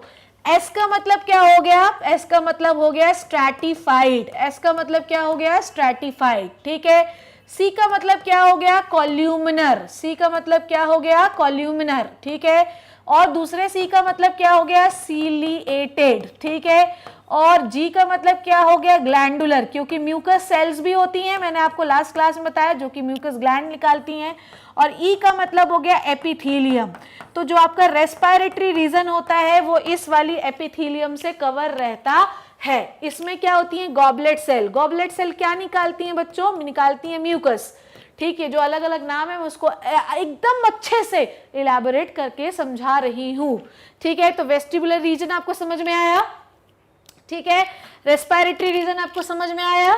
ठीक, एंड ऑल्फैक्टरी रीजन में होती है निडेरियन मेम्ब्रेन, जो कि एक न्यूरोसेंसरी मेम्ब्रेन होती है, जो ये बताती है कि सेंस अच्छा है बुरा है। ठीक है, तो नेजल चैम्बर, नेजल पैसेज आपको क्लियर हो गया। यहाँ पर होती है pseudo, stratified, columnar, ciliated, epithelium, उसमें ग्लैंड्स भी होती हैं। उसके बाद इसके ऑल्फैक्टरी रीजन में कौन सी मेम्ब्रेन होती है? Cnidarian membrane. डन। ठीक है, नाउ नेक्स्ट थिंग, अब हम लोग बात करते हैं, ध्यान से सब लोग देखेंगे कि क्या चीज मैं बोल रही हूँ। Nasal concha. ठीक है, कॉन्का क्या होता है? ठीक है, ध्यान से देखिएगा कि ये दी, लुक एट दिस ब्यूटीफुल अगली आईज। ठीक, मैडम आप ब्यूटीफुल और अगली क्यों बोल रही हैं? अरे ऐसा दूर से देखा तो ब्यूटीफुल लग रहा था, जब पास आके देखा तो ठीक है। सो ये हो गया vestibular region, done. Let me select the red colour, ठीक है। तो ये कौन सा हो गया बच्चों, vestibular region. We have clear the vestibular region. Now this is the nasal cavity, we have cleared about the nasal cavity and this is the olfactory region. Olfactory region में मिडोरियन मेम्ब्रेन होती है, ये भी अपन ने क्लियर कर लिया, done. उसके बाद जब हम रेस्पिरेटरी रीजन में जाते हैं तो ये देखिए, ये आपको बोन्स के उभार दिखाई दे रहे हैं, look at this, look at this, ठीक है। तो ये आपको बोन्स के उभार दिखाई दे रहे हैं, यहाँ पर भी एक बोन का उभार दिखाई दे रहा है। तो इसके पीछे हड्डियों के उभार रहते हैं और इन उभार को, एलिवेशंस को हम कहते हैं कॉन्काई। बहुत से लोग कॉन्काई कहते हैं, बहुत से लोग कॉन्का कहते हैं, कुछ भी जो मन करे वो कह लो। पर इसके पीछे ये समझना है कि ये जो पैसेज है नाक के पीछे का एरिया, यहाँ पे बहुत सारी जो बोन्स होती हैं, वहां पे बोन्स के उभार होते हैं और इन उभार को आप कहते हैं कॉन्का, ठीक है। तो ये पूरी हो गई नेजल कैविटी। तो सबसे नीचे वाला हो गया इंफीरियर नेजल कॉन्का, मिडिल वाला हो गया मिडिल नेजल कॉन्का और सबसे ऊपर वाला हो गया सुपीरियर नेजल कॉन्का, डन। तो इस नाक के पीछे वी हैव सो मेनी उभार्स of the bone and the bone उभार is called as concha, done done done डन। कॉन्का कितने टाइप के हैं, 3 टाइप के हैं। नीचे वाला concha is the inferior concha, बीच वाला concha is the middle nasal concha और ऊपर वाला is called as superior nasal concha. काम क्या है इन कॉन्का फोंका का, ठीक है। Now the work of this concha is the cooling effect, ठीक है। क्या इफेक्ट करना है, एयर कंडीशनर चैम्बर है भैया यहाँ पे, ठीक है। समझिए बात को कि जब आप सांस लेंगे और सांस में गर्म होगी, then what will happen, suppose that किसका ट्रैवलिंग टाइम ज्यादा है, सब लोग मुझे इसका आंसर बताइएगा। मैंने एक स्ट्रेट लाइन ड्रॉ की है और एक मैंने स्पाइरल ड्रॉ किया है। अगर मुझे एयर को ट्रैवल कराना है, ऑक्सीजन को ट्रैवल कराना है, तो किसका ट्रैवलिंग टाइम ज्यादा होगा, ऑब्वियसली सेकंड का होगा, ठीक है। तो ये क्या करती है कि जब आप इनहेल करते हैं और यहां पर आते हैं तो इतने सारे जो उभार है ना, ये ट्रैवलिंग टाइम को बढ़ा देते हैं और ट्रैवलिंग टाइम को बढ़ा देते हैं तो यहां जो हवा आ रही है वो ठंडी आती है, जिसकी वजह से आपका लंग्स डैमेज नहीं हो सकता, done. So this is the vestibular region. सांस ली, दिस इज द कॉन्का। तो आप ट्रेवल करवाएंगे तो यहाँ पे बोन्स होती हैं जिससे हवा ठंडी हो जाती है और जब ये जाती है लंग्स में तो कोई डैमेज नहीं होता, ठीक है। सो कॉन्का समझ में आया आपको, कोई दिक्कत। तो यहाँ पर होता है साइनस, ठीक है, this is called as frontal sinus, इसके बारे में बाद में पढ़ाऊंगी। So this is the olfactory region, ये समझ में आया। रेस्पिरेटरी रीजन आपको समझ में आया। This is your soft palate, hard palate ऊपर होता है, ये देखिए ये हार्ड पैलेट और इसके पीछे जो एरिया होता है वो होता है सॉफ्ट पैलेट, ये हार्ड पैलेट और ये सॉफ्ट पैलेट और नीचे की जो कैविटी है वो है ओरल कैविटी, डन। सो ऊपर जो है हार्ड पैलेट, उसके पीछे soft palate, this is the respiratory region, vestibular region, olfactory region and इसके पीछे होते हैं कॉन्का, नीचे वाला inferior concha, middle concha and superior concha, done done done done. Madam बहुत अच्छे से समझ में आ गया है। सब लोग स्क्रीनशॉट ले लें, let me clear the slide, इसका स्क्रीनशॉट लीजिए, ये बहुत इंपॉर्टेंट डायग्राम है, ठीक है। आपको समझ में आने के लिए कॉन्का समझ में आया, क्या होती है, हड्डियों के उभार होते हैं, ठीक है। कॉन्का के बारे में समझ लेते हैं।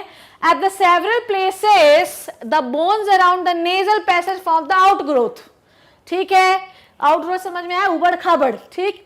This outgrowth called turbinal bones, concha कह सकते हैं टर्बाइनल। टर्बाइन का इफेक्ट जानते हैं ना, टर्बाइन क्या करती है, ठंडा करती है ना। तो इन बोन्स को हम जो पीछे दिखाई दे रही है उबड़ खाबड़, उन्हें हम टर्बाइनल बोन्स भी कहते हैं। क्या कहते हैं, टर्बाइनल बोन्स भी कहते हैं, क्योंकि वो ठंडा करती हैं, ठीक है। Due to this outgrowth the nasal passage is long and spiral, इसकी वजह से आपका जो नेजल पैसेज होता है, ध्यान से समझिए, आपका जो नेजल पैसेज है वो सीधे जाने की बजाय ऐसा ऐसा ऐसा ऐसा ऐसा ऐसा ऐसा, ये इधर से ऐसा ऐसा ऐसा, तो क्या हो जाता है, लॉन्ग हो जाता है, स्पाइरल हो जाता है, ट्रैवलिंग टाइम बढ़ा देती है ये, ठीक है, डन। कोई दिक्कत, तो ट्रैवलिंग टाइम बढ़ा देती है, स्पाइरल है इसलिए। और ये जो कॉन्का होते हैं ये टेम्परेचर रेगुलेट करने में मदद करते हैं। आई होप कि डायग्राम में आपको सारी चीजें क्लियर हो गई होंगी। एक आखिरी बार फिर से देखिए, vestibular region, respiratory region, olfactory region. Respiratory region, ये जो रेस्पिरेटरी पैसेज है इसके अंदर आउटग्रोथ हैं या बोनी आउटग्रोथ हैं जिन्हें हम टर्बाइनल बोन्स या नेजल कॉन्का कहते हैं। नीचे वाले को इंफीरियर, मिडिल और सुपीरियर, जो एयर का ट्रैवलिंग टाइम बढ़ा देती हैं और एयर को ठंडा कर देती है। So this is all about the nasal conchas. ठीक है, नेक्स्ट क्लास में एक नया टॉपिक शुरू करेंगे, please wait for this and I hope you enjoyed this lecture. और अगर नहीं भी किया तो भी बार बार पढ़ेंगे ना तो अपने आप एंजॉय करने लगेंगे। So thank you so much, घर पे रहिए, सेफ रहिए, नेक्स्ट क्लास में मिलते हैं। Hello students, welcome back to your favourite channel magnet brains. मैं हूं शिप्रा तिवारी। आज के इस वीडियो में आप सभी का बहुत बहुत स्वागत है। ठीक है, आज आपको क्या पढ़ना है? आज आपके लिए एक नया टॉपिक है। लास्ट क्लास में हम लोगों ने नेजल चैम्बर के बारे में पढ़ लिया था। अब आपको ये पता होना चाहिए, प्यारे डियर लिटिल किड्स तो नहीं है, अब आप तो बड़े हो गए हैं, बहुत बड़े बड़े बच्चे हो गए हो, तो अब आपको ये समझना है कि जब हम सांस लेते हैं इट इज लाइक, तो अब आपकी जो सांस है वो नेजल पैसेज से होते हुए जाएगी फेरिंग्स में। कहाँ जाएगी? फेरिंग्स में। So we have to study about the pharynx too. तो फेरिंग्स के बारे में पढ़ते हैं कि क्या है फेरिंग्स। सबसे पहले मैं फेरिंग्स का डायग्राम, मतलब देखो भैया, ऐसा है कि अगर तुम जो है if you are studying about the biology में totally focus on the figures, ठीक है, डायग्राम्स, ठीक है, डायग्राम्स से आपको पूरी कहानी बिल्कुल क्लियर हो जाएगी। तो जो कुछ भी डायग्राम में दिखाती हूँ दन दन दन दन स्क्रीनशॉट लेते जाया करो, तुरंत जूम करके देखोगे क्या बताया मैंने, ठीक है, कोई भी स्किप नहीं करेगा जो भी वीडियो देख रहा है। चलो लेट्स स्टार्ट। क्या है? तो नेजल पैसेज से, ध्यान से समझिए, नेजल पैसेज से जो भी हवा आई है वो पूरी हवा जाएगी फेरिंग्स में। कहां जाएगी? फेरिंग्स में। So this is the area of the pharynx, this area is called as pharynx. तो नेजल पैसेज से जो भी हवा आपने ली उसे आपको डालना है फेरिंग्स में। मैडम इतना बड़ा रीजन है फेरिंग्स का? बिल्कुल है। फेरिंग्स किससे किससे अटैच होता है ये अब आपको समझना है। तो आपने नाक से सांस ली बच्चों, यहां नेजल पैसेज में आया, नेजल पैसेज के बाद वो गया फेरिंग्स में, ठीक है। तो अपन यहां तक मान लेते हैं कि ये है आपका, यहां तक है फेरिंग्स, डन डना डन डन, ये हो गया फेरिंग्स। कोई कंफ्यूजन नहीं होना चाहिए। सो this is the area of the pharynx, ठीक है। Let me draw this by the my favourite colour, ठीक है। तो ये हो गया कौन सा एरिया? ये हो गया आपका फेरिंग्स, ठीक। कोई परेशानी नहीं होनी चाहिए। चलिए देखिए, फेरिंग्स का लेंथ देखिए 12 सेंटीमीटर, 15 सेंटीमीटर की स्केल होती, मतलब ऑलमोस्ट इतना, जो कि बहुत बड़ा एरिया है, ठीक है। तो 12 सेंटीमीटर होती है। Pharynx is the common pathway for the food and the air, ठीक है। ये बात समझना बहुत जरूरी है, क्योंकि अगर आप ये समझ गए ना तो डाइजेशन में आपको कभी कोई प्रॉब्लम नहीं आएगी, ठीक है। तो pharynx is the common pathway for the food and air, done. कोई दिक्कत? अब मैं आपको डायग्राम से समझाती हूँ। आ जाइए सब लोग, देखिए, देखेंगे, आ जाइए। सो this is the nasal cavity, done. इस डायग्राम से देखते हैं। सो this is the nasal cavity, done, ठीक है। ये नेजल कैविटी से हवा इधर आई, ठीक है। अब फेरिंग्स का जो एरिया नेजल कैविटी से अटैच्ड है उसे हम कहते हैं नेजोफेरिंग्स। तो नेजल कैविटी जो है वो अपना हवा जो है वो ऐसा लेकर आई और फिर उसने ट्रैकिया को दे दिया। दूसरे कलर से ड्रॉ करूं, किसी को विजिबिलिटी नहीं आ रही है तो चलो दूसरे कलर से कर देते हैं। किस कलर से करें? ग्रीन से कर दें क्या? हाँ ठीक है। तो यहां से आपने हवा ली, सब लोग देखें ग्रीन मार्कर कहां की ओर जा रहा है, हवा इधर से आई और इधर से जाकर आपने इसे ट्रैकिया में डाल दिया, डन। तो ये नेजल पैसेज का जो एरिया जो फेरिंग्स से जुड़ा हुआ है, दिस इज द फेरिंग्स, ठीक है। This area is called as pharynx, ठीक है।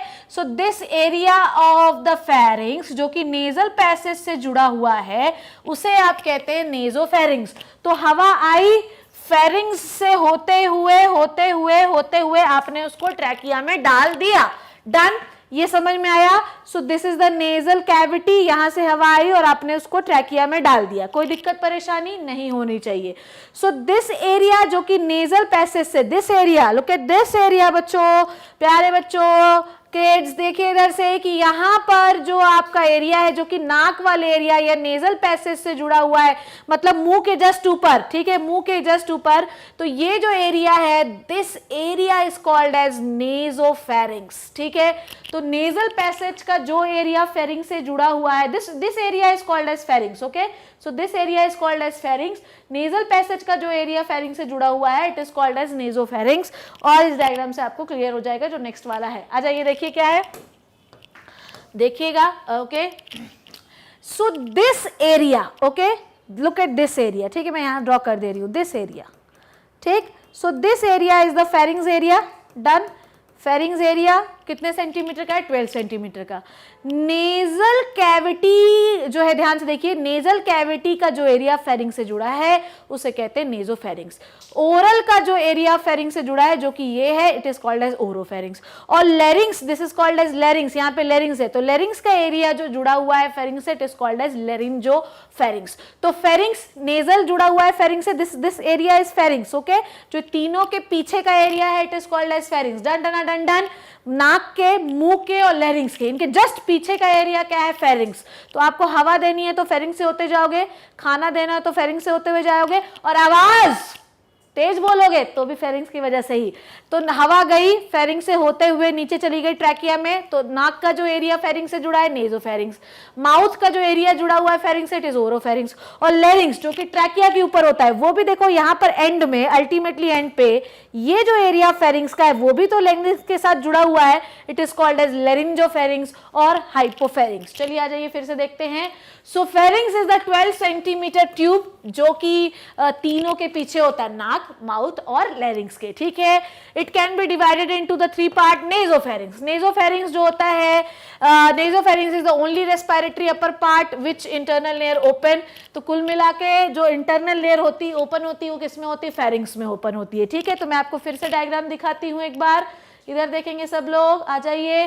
तो इधर देखो, सो यहां पर क्या होता है अपना इंटरनल लेयर, यहां पर क्या है? Internal layer. Internal layer open into the pharynx, this is called as nasopharynx. Done, कोई दिक्कत नहीं, ठीक है। आ जाइए। तो नेजल पैसेज का जो एरिया फेरिंग से जुड़ा है, it is called as nasopharynx, ठीक है। मिडिल पार्ट कहलाता है ओरोफेरिंग्स, मतलब ओरल कैविटी का जो एरिया फेरिंग से जुड़ा हुआ है, it is called as oropharynx.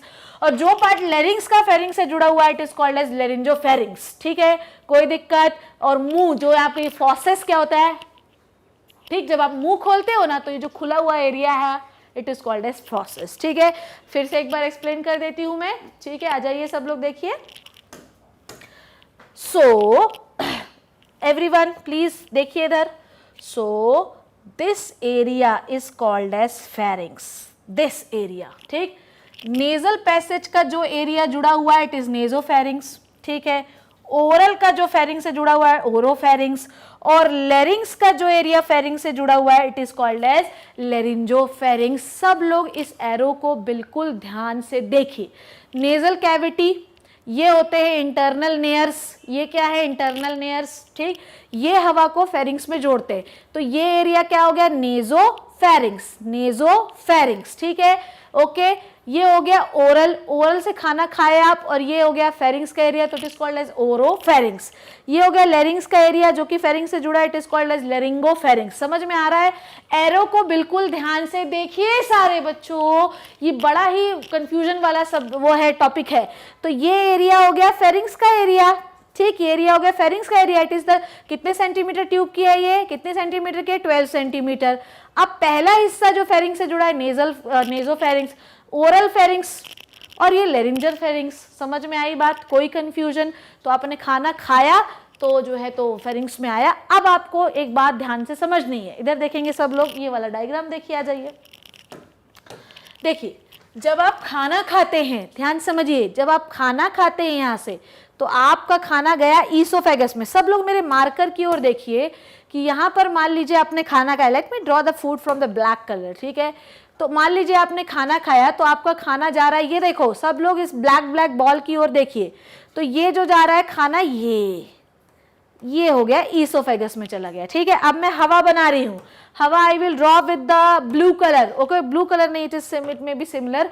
तो यहाँ से जो आपने हवा ली, हवा को अपन ऐसे बना देते हैं, हवा, ये हवा आई देखो यहाँ से ऐसी, ठीक।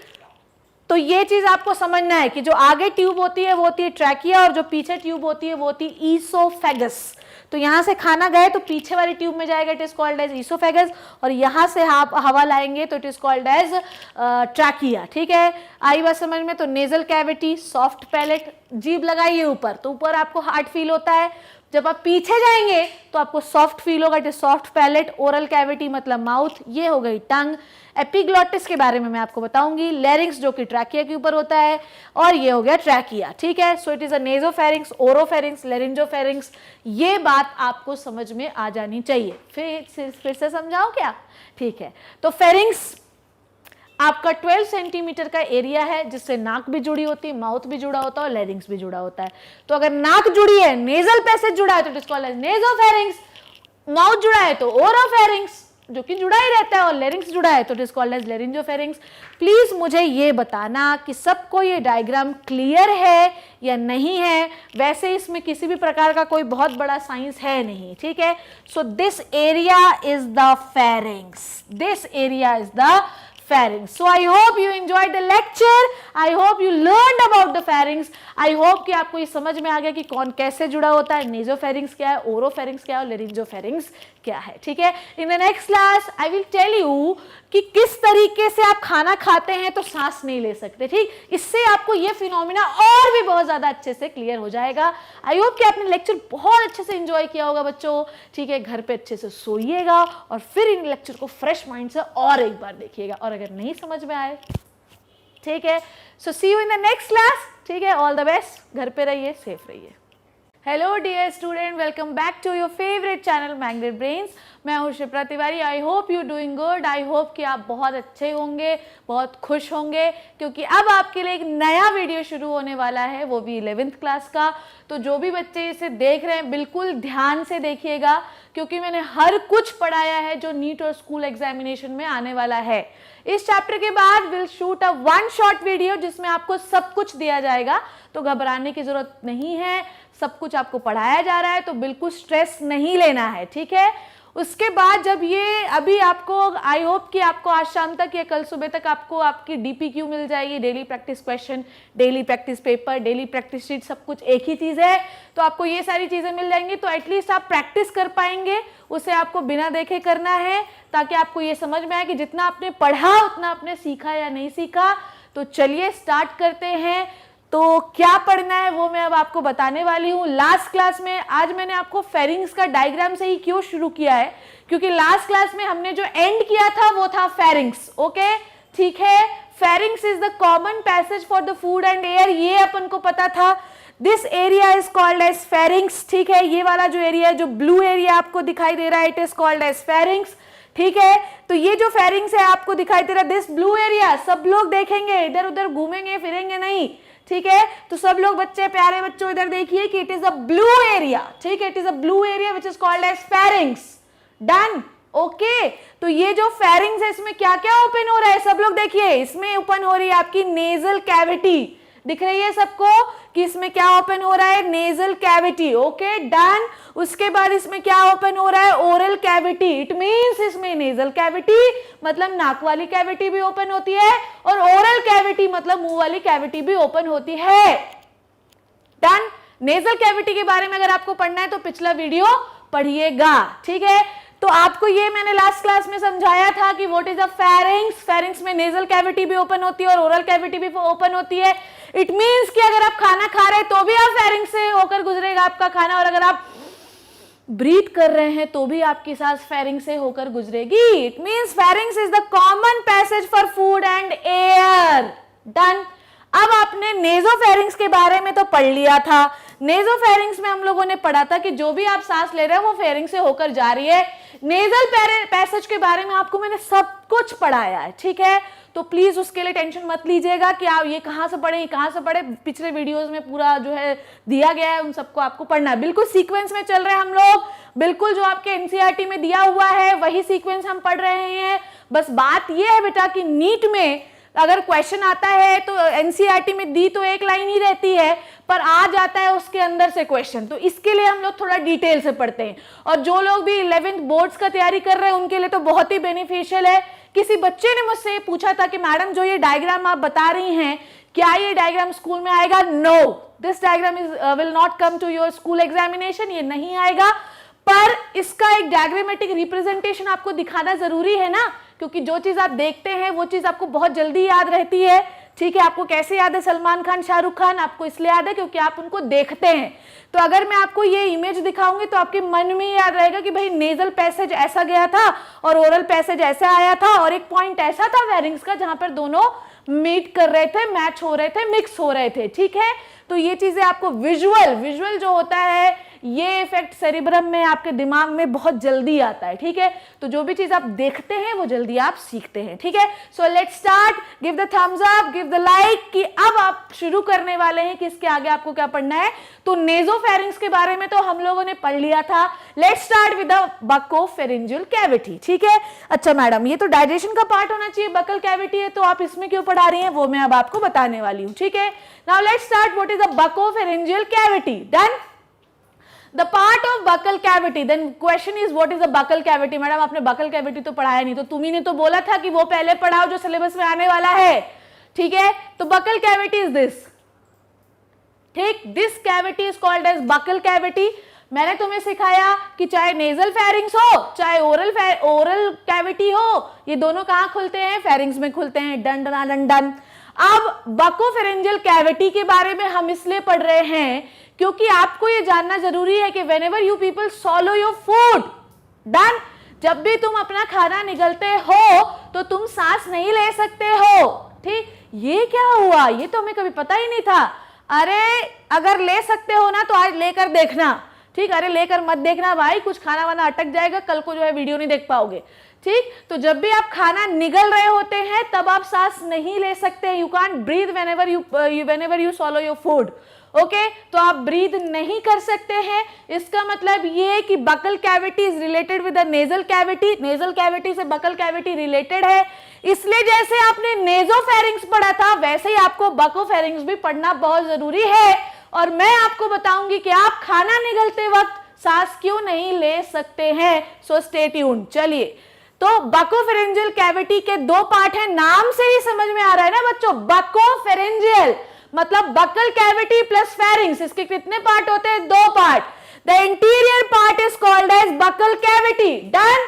जो पहला पार्ट होता है वो क्या होता है? बकल कैविटी, ठीक है। अपना मुंह खोलिए और ये 4 उंगलियां टच नहीं करना है, कोरोना हो जाएगा, ठीक। This is called as buccal cavity, okay. Now the posterior part is called as pharyngeal cavity. Diagram में मैंने आपको दिखाया था, चलिए एक बार और दिखा देती हूं जिनको भूल गया है कि ऊपर वाला पार्ट तो क्या कहलाता है? बकल कैविटी, पर उसके पीछे वाला पार्ट क्या है? ये देखिए, this part is buckle cavity. Done. तो ये जो माउथ है जहां से आप खाना खा रहे हैं वो कहां ओपन हो रहा है? फेरिंग्स में ओपन हो रहा है। Then the interior part, this is the anterior. Madam ये एंटीरियर क्या होता है? एंटीरियर का मतलब होता है सामने, ठीक है। दिस इज द सामने, okay. And this is the posterior मतलब पीछे। तो सामने आपका माउथ है और पीछे आपका फेरिंग्स है। दोनों को एक साथ क्या बोल देते हैं? बकोफेरिंजियल कैविटी। डन। इतना समझ में आया आपको कि व्हाट इज अ बकोफेरिंजियल कैविटी? ठीक है, समझ गए हम लोग होशियार लोग हैं मैडम। चलिए, नाउ नेक्स्ट थिंग जो आपको पढ़नी है कि बकल कैविटी। अच्छा आप खुद सोचिए, मैं आपको कोई डायग्राम नहीं दिखा रही हूं, आप जितने लोग ये वीडियो देख रहे हैं उनको ये पता होना चाहिए कि जब हम अपनी जीभ को ऊपर की ओर लगाते हैं, टच करके अभी देखेंगे, ठीक है, विजुअल इफेक्ट होना चाहिए। तो जब आप अपनी जीभ को ऊपर की ओर लगाते हैं तो कुछ हार्ड सा फील होता है। हाँ होता तो है। इसे आप कहते हैं हार्ड पैलेट, ठीक है।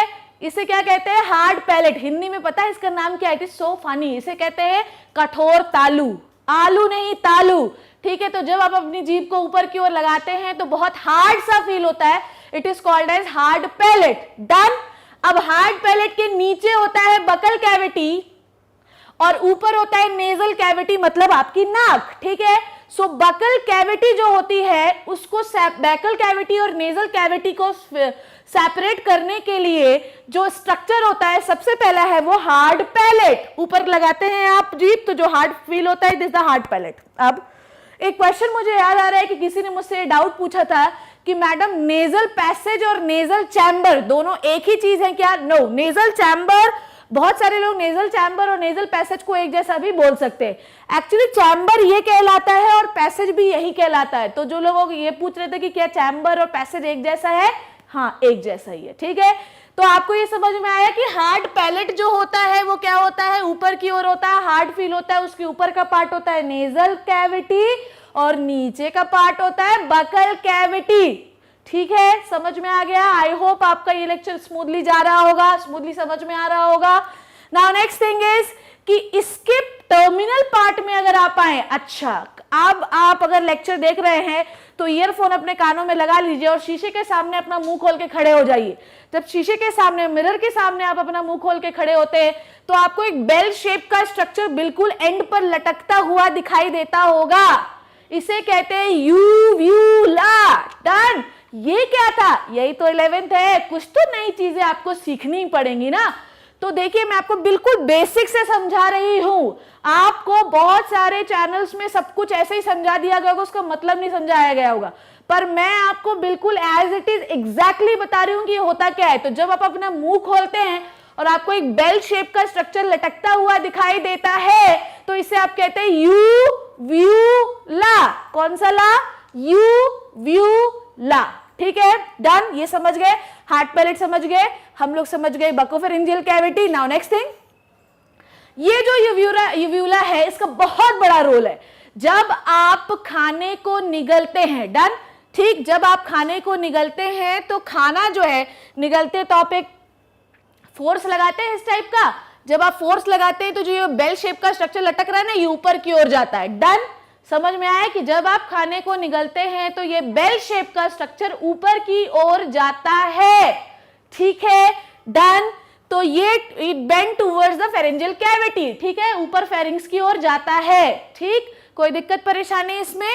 नाउ दिस डिवाइड इनटू, देखिए this the यूव्यूला divide the pharyngeal cavity into two parts. ठीक है, the upper chamber is the nasopharyngeal chamber and the lower chamber is the oropharyngeal chamber. तो अब आपको ये समझना है कि ये पहला सेपरेटिंग स्ट्रक्चर कौन सा है नेजल कैविटी और ओरल कैविटी का? Hard palate. दूसरा कौन सा है? Let me draw this with the green colour. ये बड़ा ही इंपॉर्टेंट स्ट्रक्चर है। ठीक है, तो ये क्या करता है? ये भी जब ऊपर जाएगा तो नेजल कैविटी को अलग कर देगा और ओरल कैविटी को अलग कर देगा। क्यों करना है? इसलिए करना है कि जब आप खाने को निगल रहे हैं तो कभी भी खाना नेजल पैसेज में ना चला जाए।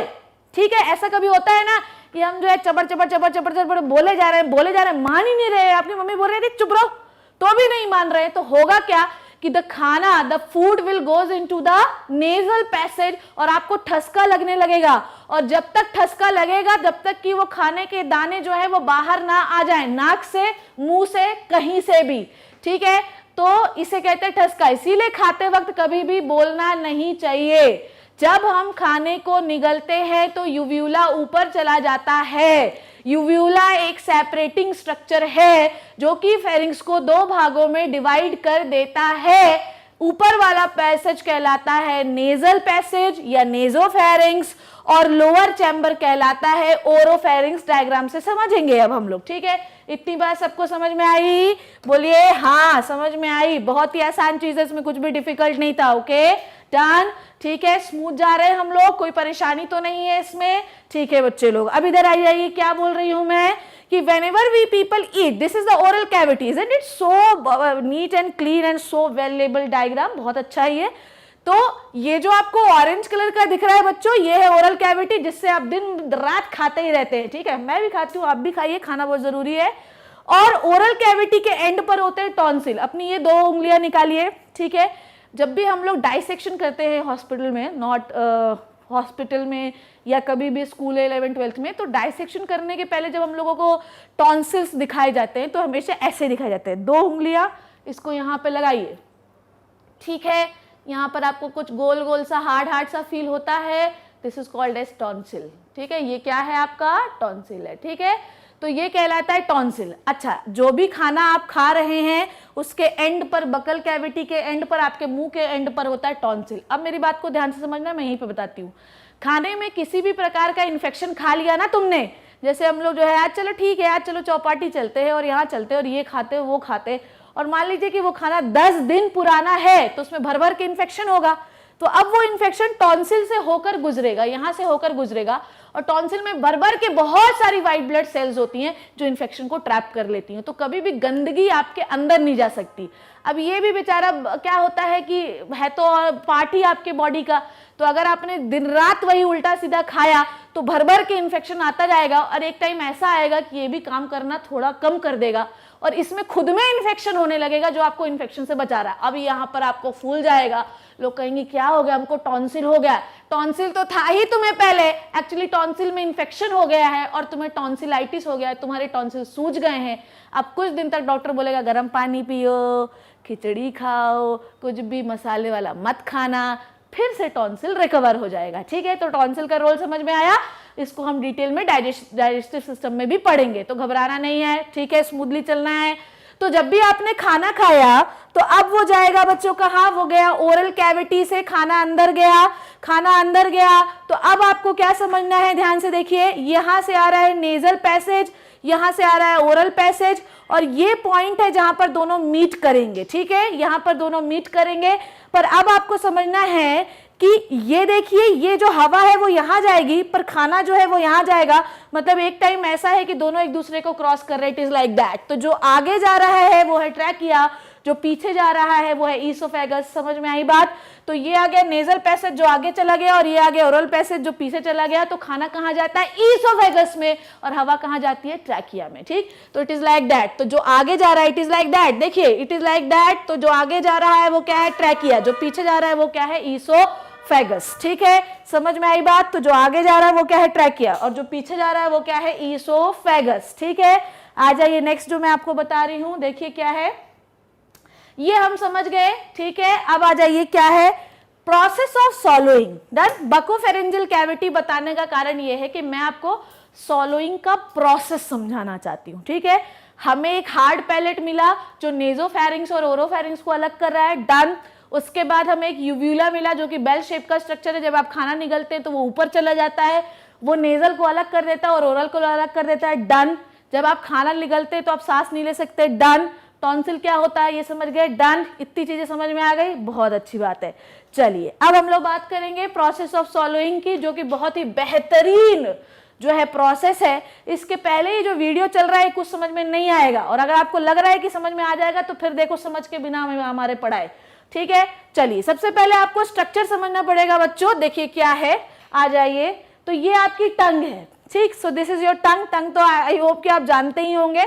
तो ये होती है आपकी जीभ, जिसे आप कहते हैं टंग। ठीक है, ओके। ये जो रेड वाला एरिया दिख रहा है, अगर आपको लेबलिंग अच्छे से विजिबल नहीं है तो कम से कम ऑडिबल तो है, तो जो रेड वाला स्ट्रक्चर है it is the tongue. Okay, अब देखिए this is the pharynx area. ठीक, ये एरिया क्या है, फेरिंग्स का। ठीक है, तो ये एरिया क्या कहला है, pharynx. So this area is pharynx. देखिए मैंने लिख दिया है, अब समझेंगे। ये वाला एरिया है ट्रैकिया। ठीक है, ये जो ब्राउनिश एरिया आपको दिख रहा है ये ट्रैकिया है, और इसके पीछे का एरिया है ईसोफेगस। सबको समझ में आया कि अभी मैं आपको 4 स्ट्रक्चर बता रही हूं। This area is the pharynx. बहुत बार हम पढ़ चुके हैं, कहां पढ़ चुके हैं, पीछे वाली वीडियोस में देखना है उसे अपन को। तो ये हो गया फेरिंग्स। ठीक है, टंग हो गई। ठीक है, ईसोफेगस पीछे वाली पाइप होती है, ये पता है हमें मैडम। जो आगे वाली पाइप होती है उसे ट्रैकिया कहते हैं। Done done done done. अब होता क्या है, ध्यान से समझेंगे सब लोग, इधर देखेंगे। ये जो ट्रैकिया है ना प्यारे बच्चों, इसके ऊपर एक ढक्कन पाया जाता है। मैं ढक्कन को किस कलर से कर दूं, ग्रीन। ठीक है, थोड़ा ग्रीन आपको विजिबल रहेगा। ओके, तो ये जो आपको ढक्कन दिख रहा है ना, इट इज लाइक दैट। सब लोग इधर देखेंगे, ये ट्रैकिया है और इसके ऊपर एक ऐसा ढक्कन है। ओके, ये ट्रैकिया है और इसके ऊपर एक ऐसा ढक्कन है जिसे आप कहते हैं एपिग्लॉटिस। क्या कहते हैं, एपिग्लॉटिस। तो विंड पाइप के ऊपर जो फ्लैप लाइक स्ट्रक्चर होता है उसे हम एपिग्लॉटिस कहते हैं। डन, समझ गए। अब क्या होता है ध्यान से समझेंगे। एपिग्लॉटिस समझ में आया, और ट्रैकिया के ऊपर होता है लेरिंग्स। ठीक है, लेरिंग्स के बारे में डिटेल से पढ़ना है। तो ये समझ में आया। What is a bolus. Bolus सब लोग बताएंगे, it is a chewed food. जो निवाला, जो चबाते रहते हैं आप, दन दन दन दन दन दन, और उसके बाद जो गोल सा बन जाता है, it is called as bolus. क्या कहलाता है, बोलस। अब मेरी बात को समझना। ठीक, वीडियो में देखो क्या हो रहा है, देखिएगा। ये एक व्यक्ति है, ठीक, जिसको खाना खाना बहुत पसंद है। ठीक है, मुझे भी पसंद है बहुत ज्यादा। अब होगा क्या, देखिएगा। अभी तो नीचे जा रहा है खाना, ये खाना ऊपर से लेकर आया। देखिएगा स्ट्रक्चर क्या हो रहा है, देखिए। क्या देखा आपने, क्या देखा आपने? आपने ये देखा कि जब आप खाने को निगल रहे हैं, जब आप खाने को निगल रहे हैं तो एपिग्लॉटिस ट्रैकिया को बंद कर देता है और खाना कहाँ जाता है? सिर्फ ईसोफेगस में। ठीक है, ये देखिए स्ट्रक्चर अब मैं आपको बता रही हूं। जब खाना, मैं सारी लेबलिंग मिटा रही हूं, सब कुछ रब कर दे रहे हैं। अब देखिए, अब आप फ्लो चार्ट देखिएगा सब लोग, मैं आपको दिख रही हूं। ठीक है, तो ये बोलस है, ये खाना आ रहा है यहां से, यहां से, यहां से, यहां से, यहां से, अब खाना यहां आया। अब होगा क्या कि जैसे ही खाना इस एरिया में पहुंचेगा, ठीक है, जहां पर आपका ट्रैकिया वाला एरिया है, वहां से ये जो एपिग्लॉटिस जो ढक्कन है वो बंद हो जाएगा और खाना सीधा ईसोफेगस में पहुंच जाएगा। मैकेनिज्म समझ में आया कि आपकी ट्रैकिया के ऊपर एक ढक्कन है, ठीक, इस ढक्कन को आप कहते हैं trachea is the wind pipe, ठीक, इस ढक्कन को आप कहते हैं एपिग्लॉटिस। अभी ऐसा खुला हुआ है तो आप सांस ले रहे, कोई दिक्कत नहीं, पर जब आप निगल रहे होंगे, जब आप क्या कर रहे होंगे, निगल रहे होंगे, तो यूव्यूला ऊपर जाएगा। यूव्यूला ऊपर जाएगा मतलब यहां पर यूव्यूला ऊपर जाएगा, मतलब ऊपर क्या है? नेजल पैसेज ही तो है।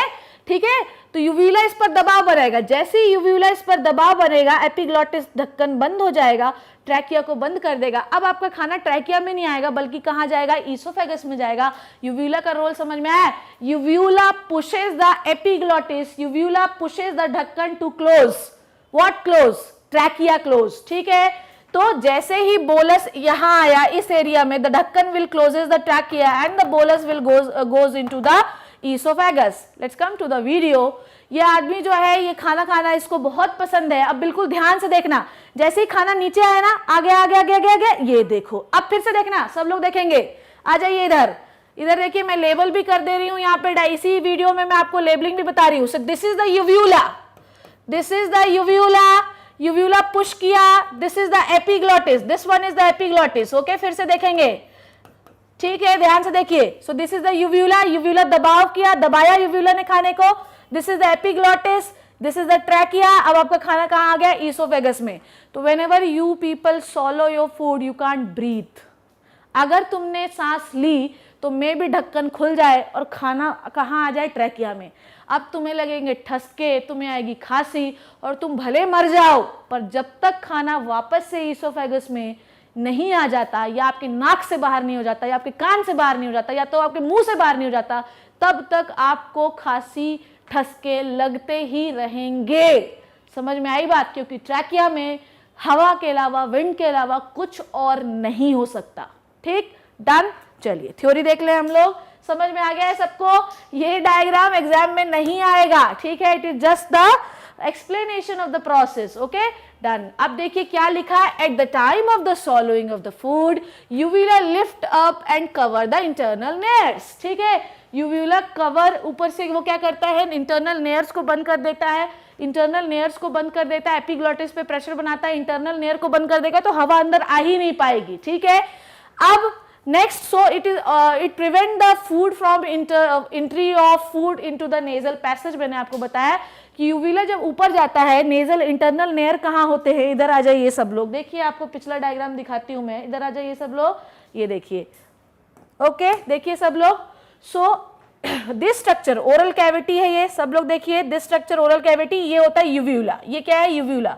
तो जब आप खाने को निगलेंगे तो यहां पर होता है आपका इंटरनल नेयर्स, ये वाला एरिया क्या होता है? इंटरनल नेयर का, तो वो इसको बंद कर देता है। तो जब आप खाना खा रहे होते हैं तब आप ब्रीथ नहीं कर सकते, क्योंकि यूव्यूला ऊपर जाकर आपके इंटरनल नेयर्स को बंद कर देता है। इंटरनल नेयर कहां होते हैं? यहां पर होते हैं। ठीक है, डन।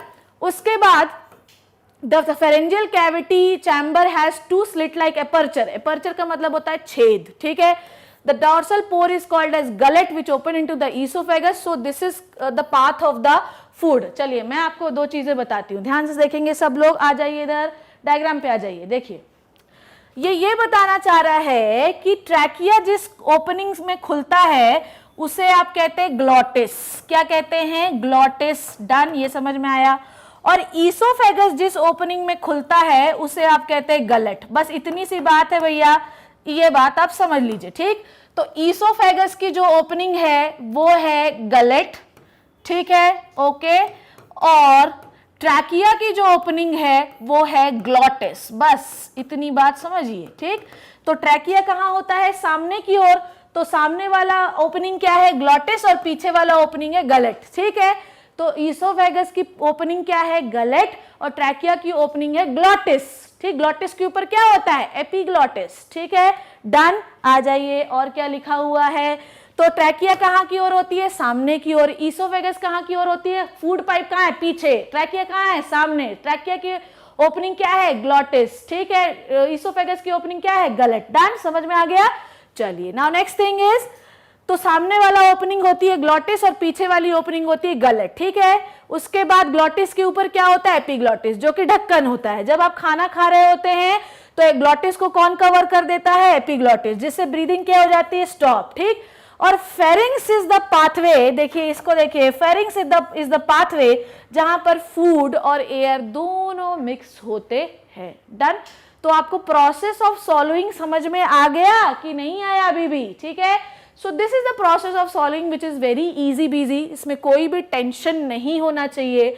आपका यहाँ पर होता है, फिर से एक बार एक्सप्लेन कर दे रही हूँ, यहाँ पर होता है यूव्यूला, यूव्यूला लिफ्ट होकर इंटरनल नेयर को, यहाँ पर होता है इंटरनल नेयर, इसको बंद कर देता है, तो कोई भी हवा तो अंदर नहीं आ सकती। डन।